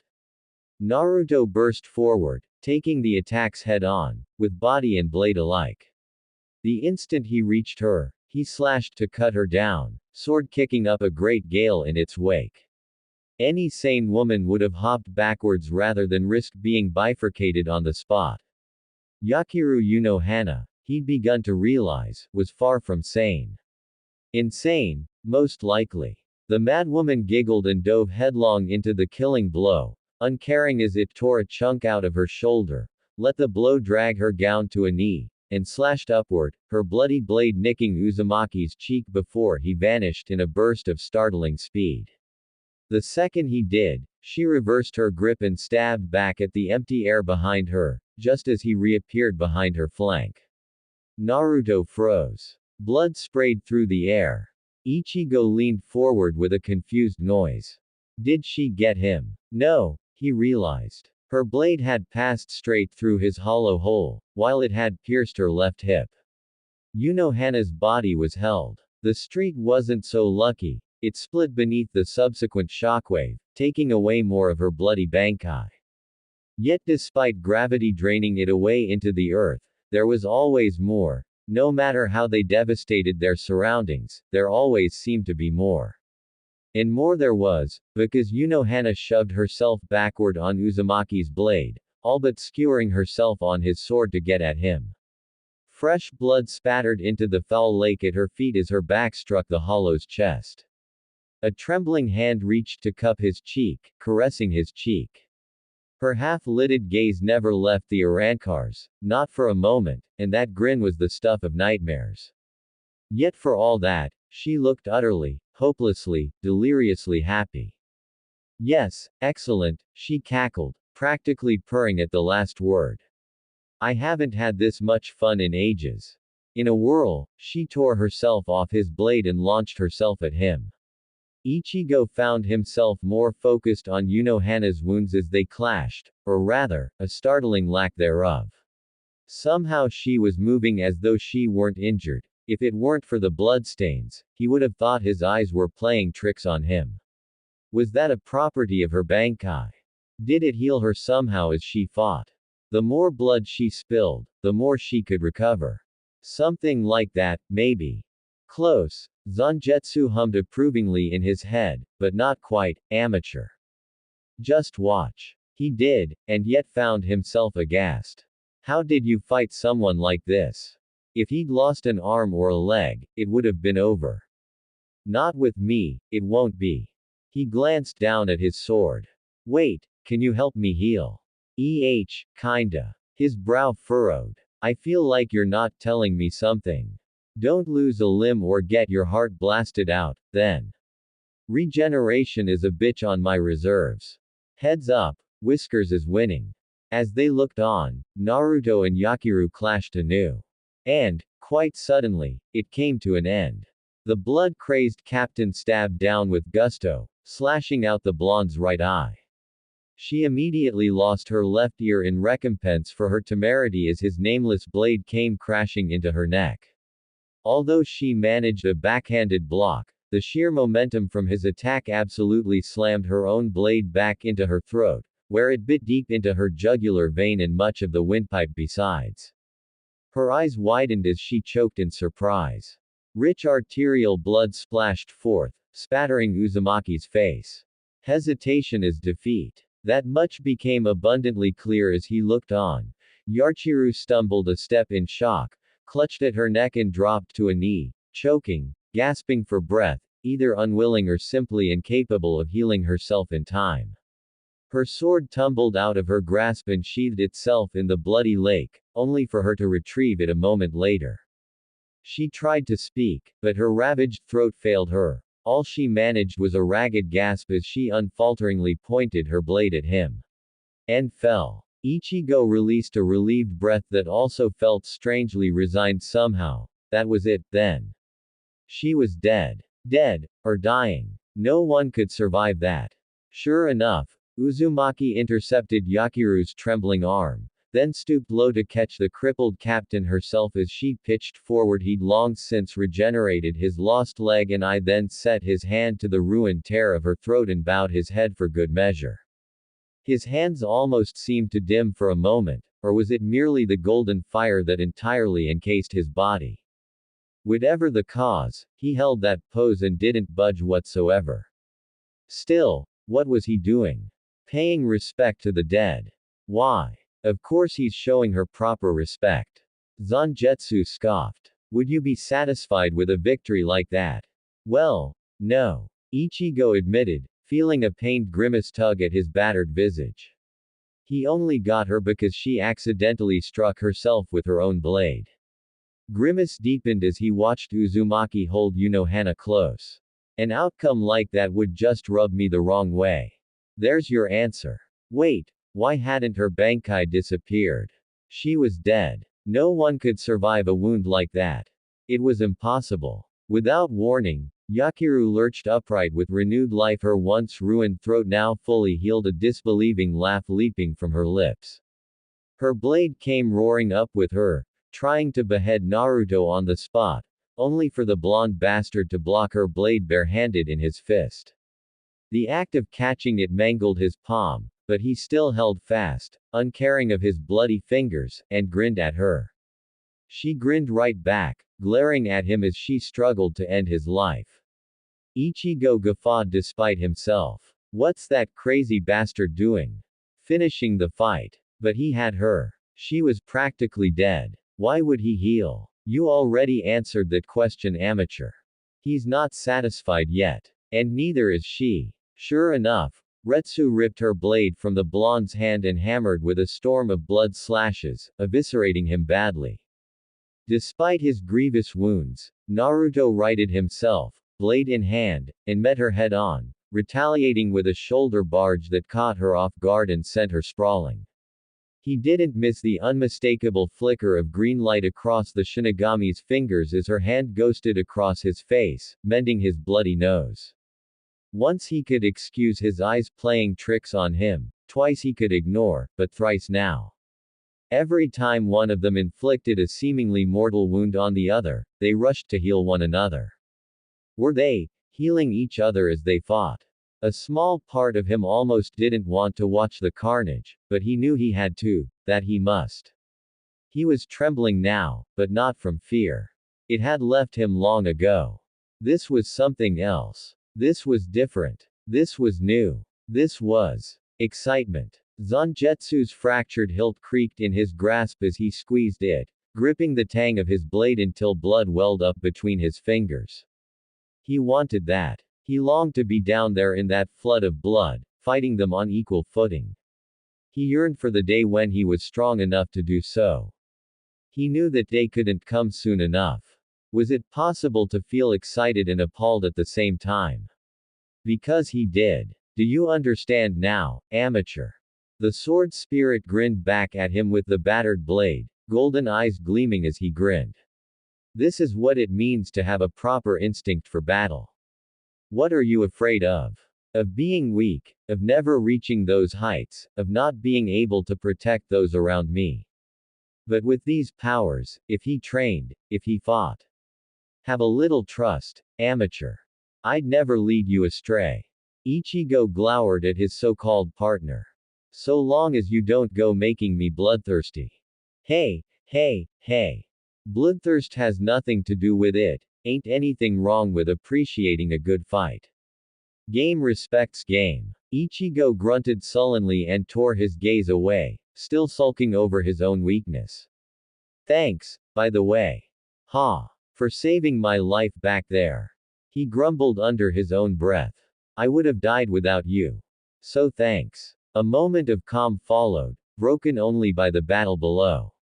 Hey. You're welcome. It's nice to feel appreciated. Naruto was pushing him towards strength, because he knows denying that. But why? What did he gain from making him stronger? A rival? No, it didn't feel like that. Rivalry was one thing, but there was something almost familiar in the way Whiskers was treating him, almost like an older sibling, really. Yet that was absurd. They weren't related in any way, shape, or form. So why waste all this time on him? Couldn't find out if he died now, could he? He looked back to the battle below with a rueful glare. Uzumaki was losing. Yakiru could freely admit that without fear, precisely because she saw it with her own eyes. She chopped him cleanly in half at the waist as he charged headlong into her bankai like the brave fool he was. Time seemed to slow as momentum dragged his corpse forward, leaving his severed halves to tumble harmlessly past her and poof, dispel into smoke. Her eyes widened, confusion briefly overtaking battle lust. What? She'd cut him in half. And yet, smoke. The world inverted. Yakiru realized the reason for her unbalance a moment later. He'd somehow swept her legs from behind and sent her tumbling into the air. No matter, she'd just crunch. She slashed without thinking, only for a golden fist to plow through her bloody blade and strike her hard in the jaw. Her eyes rolled up as she nearly blacked out, only to snap back as he slammed his sword through her thigh. The pain awakened her anew, not only preventing her from passing out, but emboldening her further. She accepted the wound with a gasp, planted her good leg for balance and drove Minazuki upward to where she knew Uzumaki would be, impaling him through the chest properly. More blood splashed forth to join the rippling lake of her bankai underfoot, and this time it wasn't entirely her own. Together, they skewered one another, him bearing down on her, she thrusting upon him. It made for a viscerally intimate moment. They glared down at one another, she and Uzumaki, panting harshly, close enough to touch, lips just about to brush, and she couldn't help but laugh. You're giving me oh so many scars to remember you by. It wasn't so bad, being impaled penetrated, by a man. Why, it almost made her want to. Dot. Dot dot. No, she mustn't. Not because she couldn't, mind you she very much could and would when she so chose. But rather a premature kiss would simply eradicate her excitement, slaughter her anticipation, ruin everything she had worked so hard for. Truly, the hunt mattered to her just as much as the prize, and while she confessed a certain satisfaction to be had in claiming him, she resisted the urge, if only because that would bring on a very different sort of lust and right now that she might well lose herself in an and. Dot. Dot dot. Ovary dear. What's wrong? Uzumaki grinned back at her, blind to her longing. You're slowing down, princess. She stopped just shy of kissing him. Princess. A bemused feeling fluttered in her chest as she blinked up at him, numb to the sword skewering her leg. Is that supposed to be a nickname of some sort? Hey, I've got a one for just about everybody. He tilted his head, pausing to count them all. Freckles for Nell, Lazy for Stark, Stitches for Roka, Mr. Broody for Ulquiorra, Sharky for Hallibal, then Scales for Sun Sun, Loudmouth for Mila Rose, Hothead for Apache, the list goes on and on. More women. How many did he have? Those harlots. She didn't know who they were, but she'd had a chat with them. Using her sword, of course. Alas, she'd never been one for self-control even in her heyday. After hearing so many names, she couldn't help herself. Driving herself against the sword sticking in her leg, she touched his face with her free hand, pressed her forehead to his and nuzzled her nose against his. She couldn't help herself. He was so damnably close, and the raw smell of battle still clung to him. Naturally, once she started thinking about that, she lost all semblance of control. She didn't care that his blade was currently impaling her, nor her sword sheathed in his chest. You needn't think about any of them, she crooned darkly. I'm the only one who can truly give you a fulfilling existence. He quirked a brow. How so? It was the perfect opportunity to finish him off. His guard was down. Her sword was in his chest. Surely she could wound him grievously before he realized what was happening. Losing a leg would be a small price to pay in the grand scheme of things, and her Bankai could always grow it back in due time. Some might even say it was her responsibility to end him thus. And yet she couldn't bring herself to enact her scheme. She stepped into him, lips practically touching him as she spoke. Can any of them face you as I have? Can any of them endure your attacks? Can any of them teach you the thrill of battle and romance? Romance. He laughed, not at her, but in genuine amusement. I am literally stabbing your leg right now. Nonsense. She was a medic. He'd missed her main artery and they both knew it. She scoffed, however, quietly pleased he hadn't denied her claim. It's just a flesh wound. Besides, I'm presently impaling your chest. She twisted her sword for good measure, drawing an annoyed grunt from him as he coughed blood down onto her face. I'm fairly certain I got one of your lungs. It's a miracle you still draw breath. I could say the same of you. His gaze drilled into hers. I keep cutting you down, but ya just keep getting back up. It's impressive. Wait. Was he complimenting her? A lustful longing stirred in her. It felt almost girlish. She wasn't used to that, and so she responded the only way she knew how. Her fingers bit into his cheek and he reacted accordingly, twisting his sword in her leg, drawing a gasp from her, but the pain only excited her, because he knew what she liked. You truly do complete me, beloved. Shifted her grip on his face, she grabbed his golden mane and yanked him down for a savage kiss. Her lips lingered over his own for what felt like an eternity until he stomped down on her foot and bit her lower lip, forcing her to draw back. And she did, but not before biting him in return. Pain was akin to pleasure, after all. Reeling but a little, Retsu ran 2 fingers over her mouth and smiled as they came away red. Even now he fought her on every front. How he made her tremble. And not from fear, either. She had to have him. Truly, she must. No other man would. For crying out loud, Uzumaki griped, how many people are gonna surprise me like that?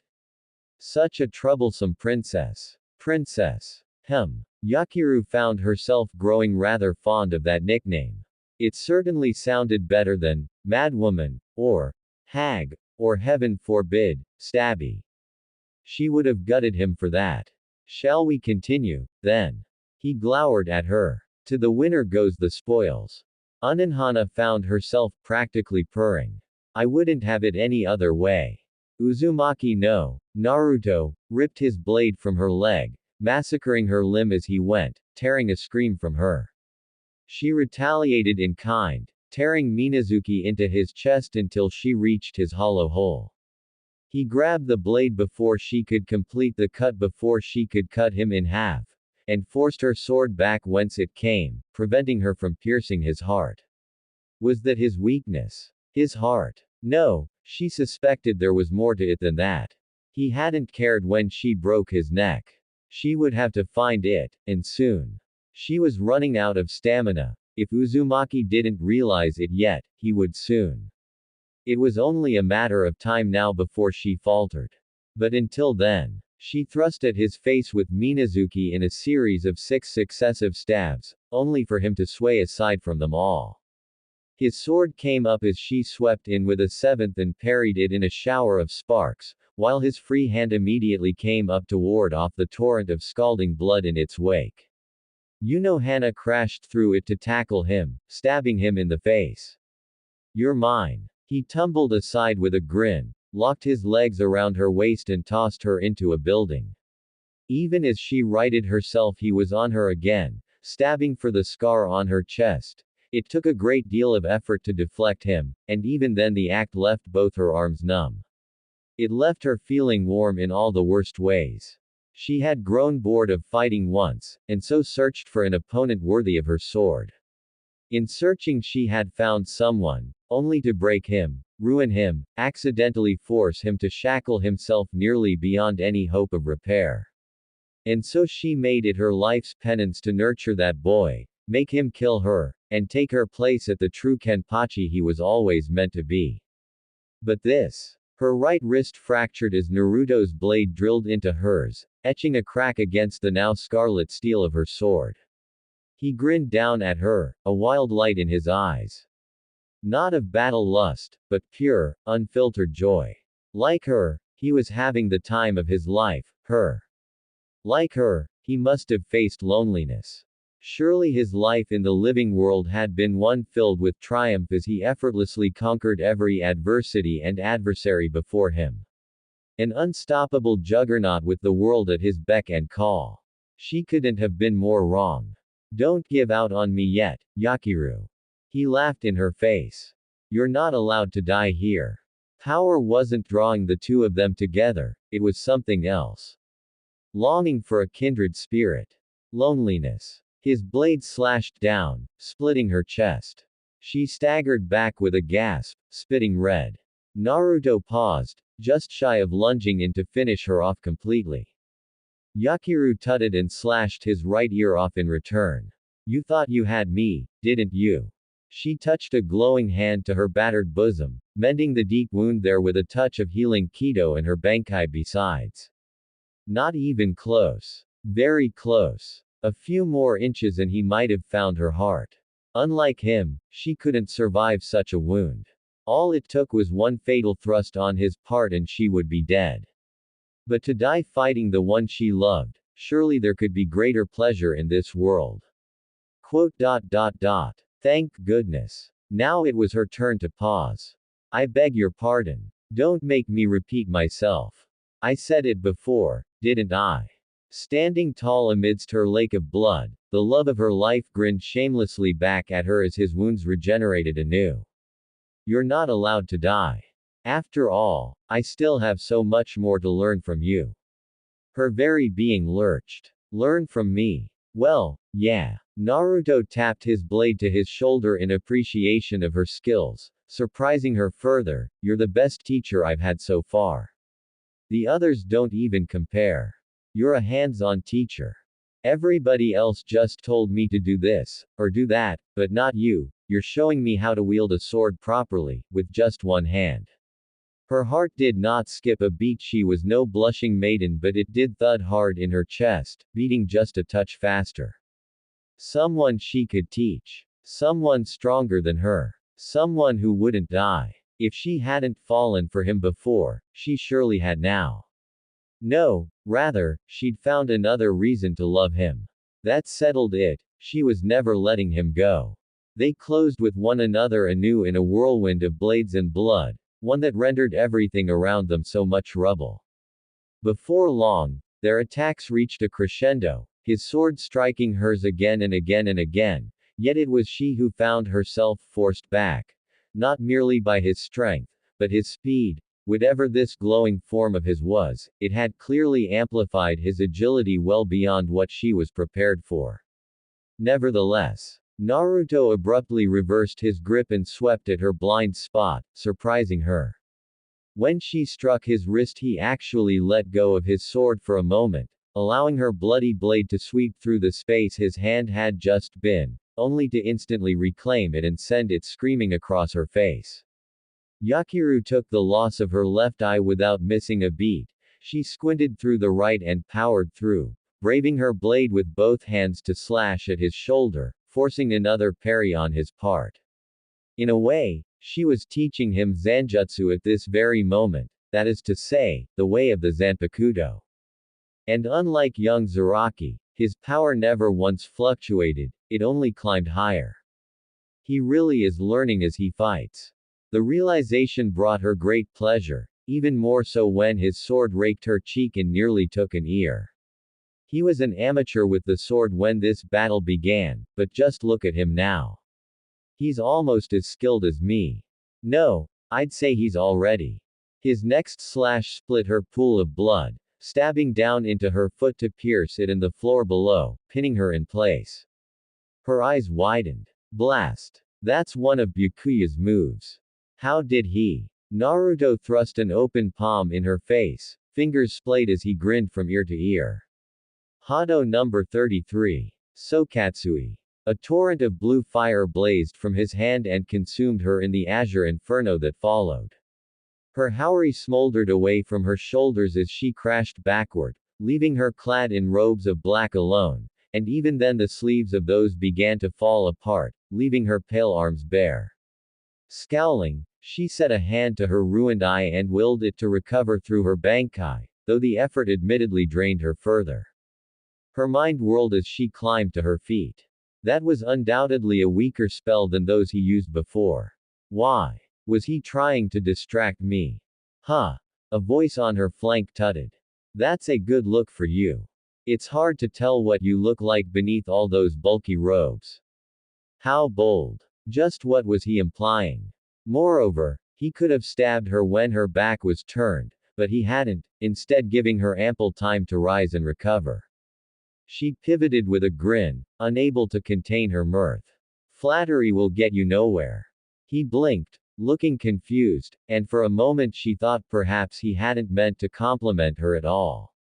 It was just that, a fluke. Could it be? Nonsense. No one can be that dense. Not scientifically possible. Her mind must be playing tricks on her, surely. His sword filled her vision, forcing her to step back or lose her jaw.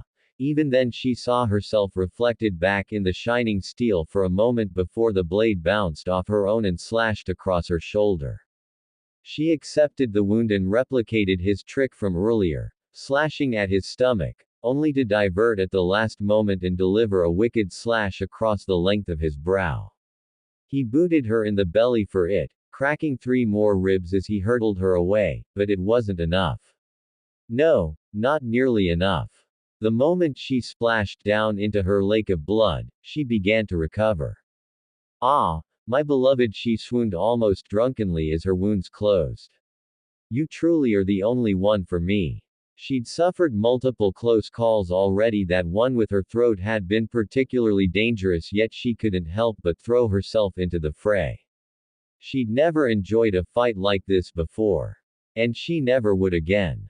He'd become the standard by which she judged all else.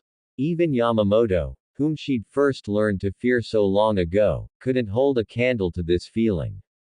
Now, then, time to close the gap. Thusly speaking, she switched to a kinetic fighting style and launched herself at Uzumaki in a manner akin Captain Soi Fon's Bankai itself, a heat-seeking force of destruction that answered unerringly toward him. From there, she used the force of one attack to carry her into another, leaping forward, propelling herself to building after building as she prepared to intensify her assault. Naruto evaded them all, swaying from side to side as he kicked backward, grinning like a loon. He was certainly agile enough, she'd give him that. He would have beaten the brakes off that arrogant snit by now.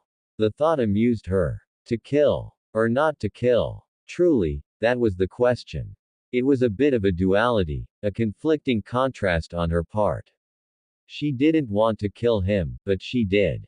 She had to. She mustn't. She simply must. Her instincts demanded blood and battle. To simply stop now after she'd gone and gotten this riled up, was practically anathema to her. But to end this battle, to stop short of the climax, it was unforgivable. No fight, no life. No struggle without strife. But at this rate, the life lost would be hers. You know, this Bankai of yours really is something.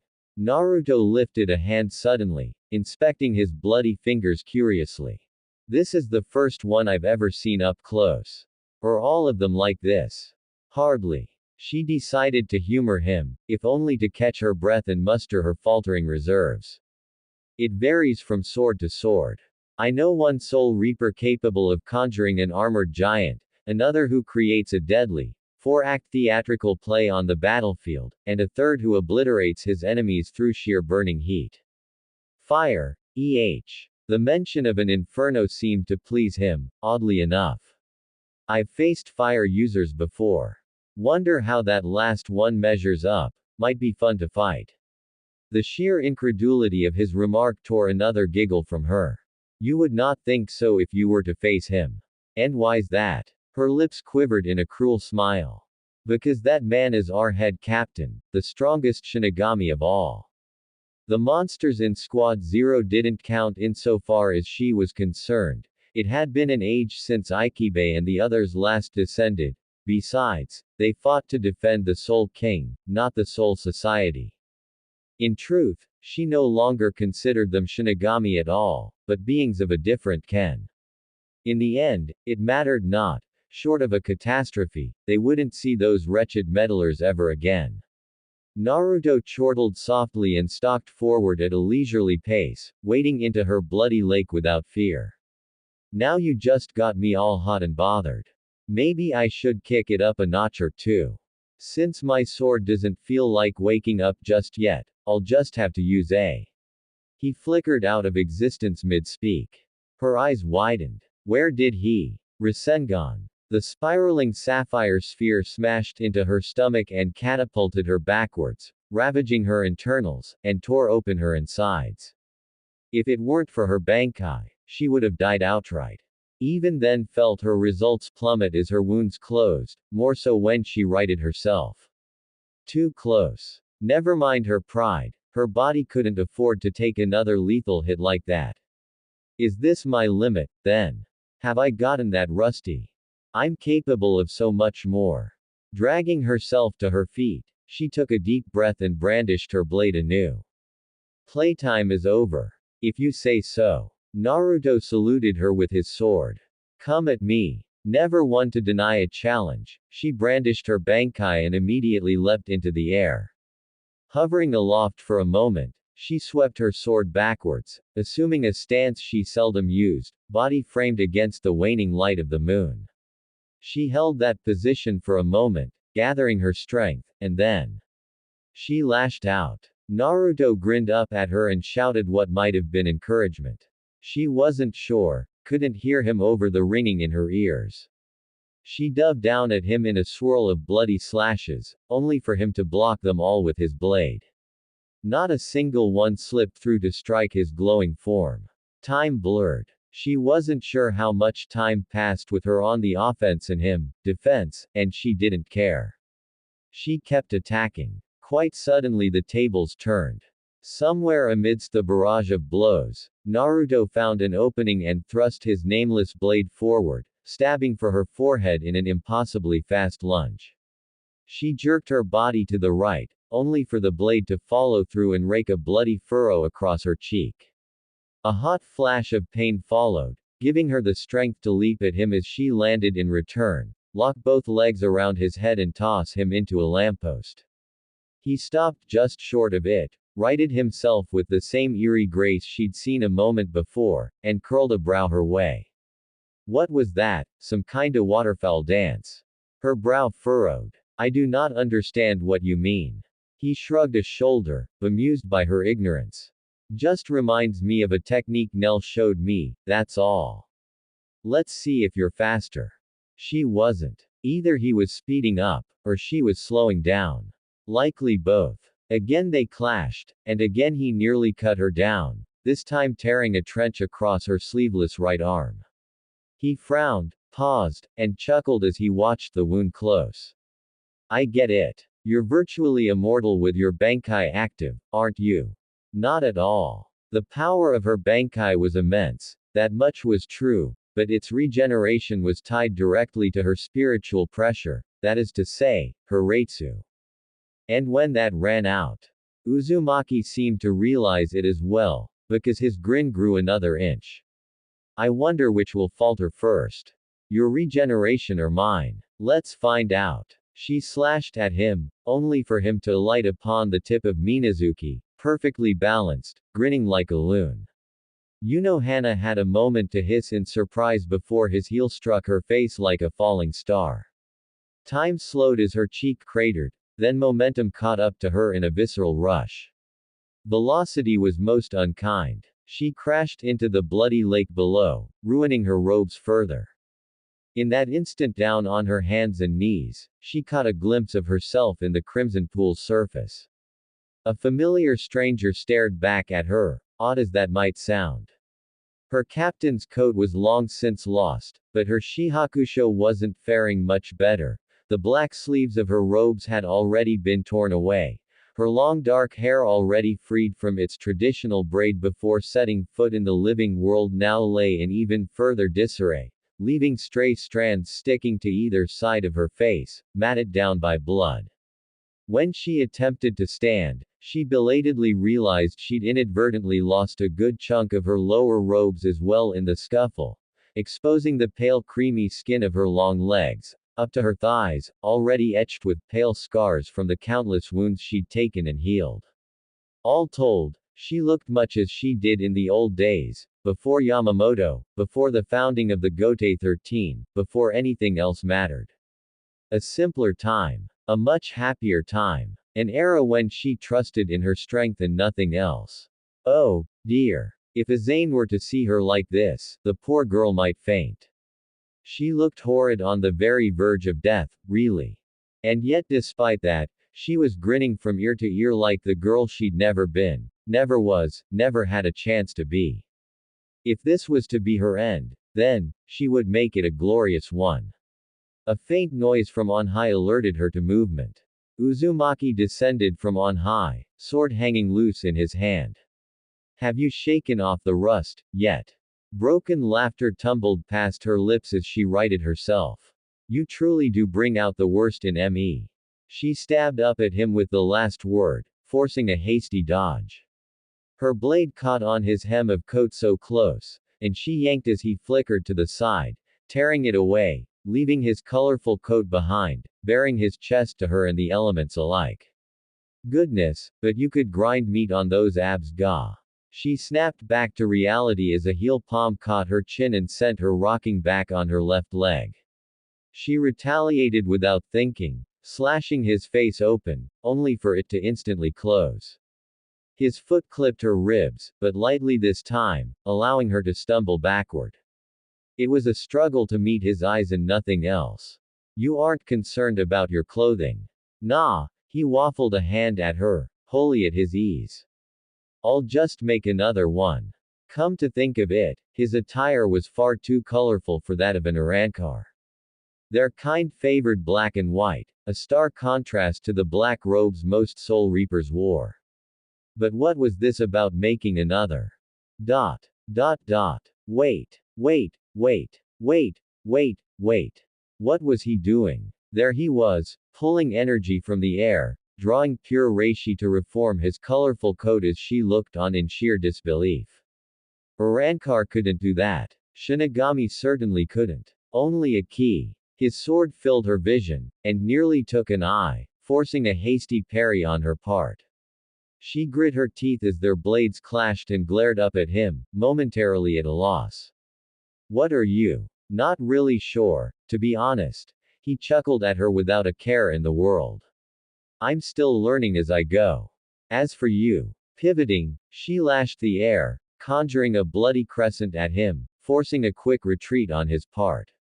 Yakiru gave chase, determined to keep up the pressure. Ah, the eternal struggle of the strong. She didn't want this battle to end. But he must die. He had to die, or she would. There could be no other outcome. It was her destiny to die in battle. The alternative disgusted her, to slowly waste away and let old age claim her. Ah, how painful. How very. Stoppu. Naruto's hand snapped up, surprising her, forcing her to stop short. I think that's enough for one day. His whiskered visage creased in a wry smile. You've hit your limit. She balked, utterly incredulous. You believe I've reached my limit? I can tell when someone's running on fumes. Princess, he tapped his sword over his shoulder, conjured a crimson scabbard for it, then sheathed it in a long, exaggerated movement before stowing said holster in his belt. Your spiritual pressure is dropping by the second.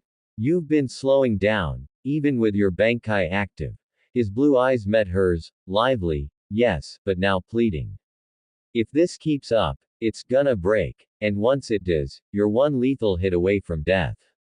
I really don't wanna kill my best sparring buddy, so. You know Hana didn't hear the rest. Limit. Her body twitched, lips hissing out an angry breath. Limit. Limit. She roared at him, reality rising in response before she lunged at him. I've got your limit right here. His hand snapped up, catching her blade. It failed to pierce his skin. Oh, still unconvinced. Then why not take the word of a friend of mine? Kurama. She snarled at him, utterly incensed. Kido won't save you now. Who said anything about that? He drew a clawed hand over his face. Hey, Ichigo. Craning his neck back, he hollered down at the town below. Watch closely now. And don't tell anybody about this. As she spoke, he looked back to Yakiru and slashed those fingers across his face, spraying blood into the air. Then, darkness flowed forth. Underscore. Ichigo blanched as he beheld a pillar of ominous light spiraling into the night. And when it cleared, he saw it. There. On his face. What the hell is that? Is that another version of me? Zangetsu hissed, perhaps sensing a kindred spirit and recognizing the helmed skeletal mask for what it was. Is that me stronger than me? Ichigo balked, not entirely sure what he was looking at, and unwilling to believe it. Is that a mask? His partner howled, incandescent with rage. I'll kill me. Underscore. What was that? Hana stood there, spellbound, her blade still trapped in Uzumaki's fist. Only a moment ago, he'd done something with his hand, slashing his face open, showering her with blood. As she looked on, that blood congealed over the entirety of Uzumaki's face to form something else.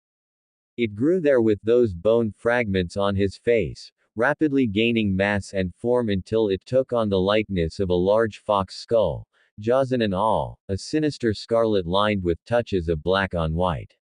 It was not a mask. Not at all. To call it such would have been an insult.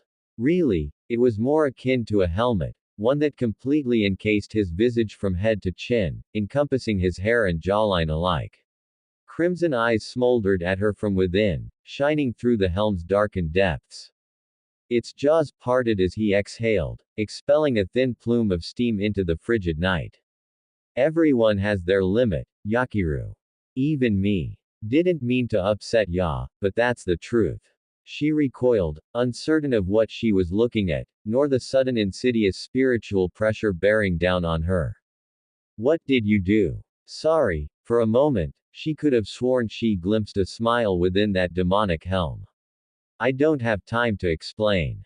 Let's take this elsewhere. His fingers closed around her face, then she was airborne. There was no transition between one moment at the next. She didn't see him move, couldn't register the danger until he grabbed her visage. By the time she did, they'd completely cleared Karakura town altogether and passed into the mountains beyond. He tossed her down into one as though she were not but some rank amateur. It shattered into 1,000 pieces. The pain caused her to black out for a moment. Hana righted herself in the rubble, clutching at her visage and the red handprint he'd left behind, wasted and gasping for air. What was that just now? He'd hit her so hard he knocked her out of Bankai. She had to recover, and quickly, before movement on her right flank. Naruto flickered into existence behind her and screamed a Sero into existence at point-blank range. A ghastly thing burning red and black, a peerless attack from which she had no hope of coming back. There was no time to try and unleash her Bankai again. She could only swing Minazuki's sealed state at it and hope for the best. It was no use, the blast battered her blade down, consuming her. This particular Sero was different from any other she'd encountered. It both scorched her skin and smoldered away what remained of her robes, leaving her clad in little more than rags, threadbare things barely preserving her decency. She crashed to the ground, trembling, attempting to cast a healing Kido. The dull crunch of Sonido heralded movement on her right side. She pivoted and slashed with Minazuki. Naruto caught her sword. Caught it. He'd done so before, mind you, but this was different. Not only did she fail to pierce his flesh, but he went a step further. In the same movement, his own nameless blade swept down from above, striking Minazuki near its hilt, ringing her partner like a gong. It was too much. Her fractured sword shattered, leaving her clutching a broken hilt with a mere inch of steel. Sorry, Yakiru. He sounded almost sad to see her go. It's like you said. Playtime is over. She reeled back with a gasp, eyes widening in surprise as she gazed upon her ruined weapon. Oh. You weren't joking. Without warning, her world lurched painfully to the side.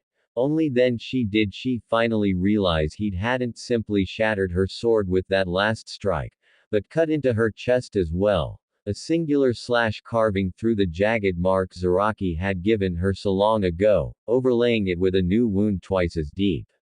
With it, the last of her strength finally fled. She slumped to her knees in disbelief, eyes bulging in disbelief, confusion, followed soon thereafter by sweet, blessed relief. Her rival didn't miss a beat. Up came Uzumaki's sword again for a final, debilitating strike, intending to cleave her head clean from her shoulders. Yakiru Hana saw her death in his blade and smiled. That was magnificent, Uzumaki Naruto. Now, finish me off. Despite his face being hidden, his voice adopted a decidedly exasperated tone. Is that really what you want? Was it not? To live a life of infamy. To perish in glorious combat, she could know no other end. Even if this end was a bittersweet one. To die nurturing the strong, yes, that was her penance. To be defeated by one such as him was the ultimate restitution for the life she'd lived. Even if she wanted a life with him. Even if she wanted him in her arms. Even if the idea of little bloodthirsty blondes running about was rather appealing. Naruto's sword swept down in a savage swing, seeking her throat. Let's find out. Yakiru forced herself to meet his gaze, even as her heart finally wavered in the face of adversity, or rather, her imminent doom. Then it faltered and her will went with it. She didn't want to die like this. Wait. Thud. A wizened old hand etched with countless scars caught Uzumaki's wrist at the last moment, holding him back. That's enough, youngster. Hana blinked rapidly, completely and utterly flabbergasted by the interloper's sudden arrival. Naruto gazed upon them, eyes gleaming within his masked helm. Who do we have here? So friends, this was episode 4 of this epic crossover adventure. If you enjoyed it and want episode 5 soon, make sure to like, share, and subscribe to the channel. Also comment down your thoughts. What do you think Naruto's next evolution will be? And can he truly save both worlds from the coming war? I'll see you in the next episode.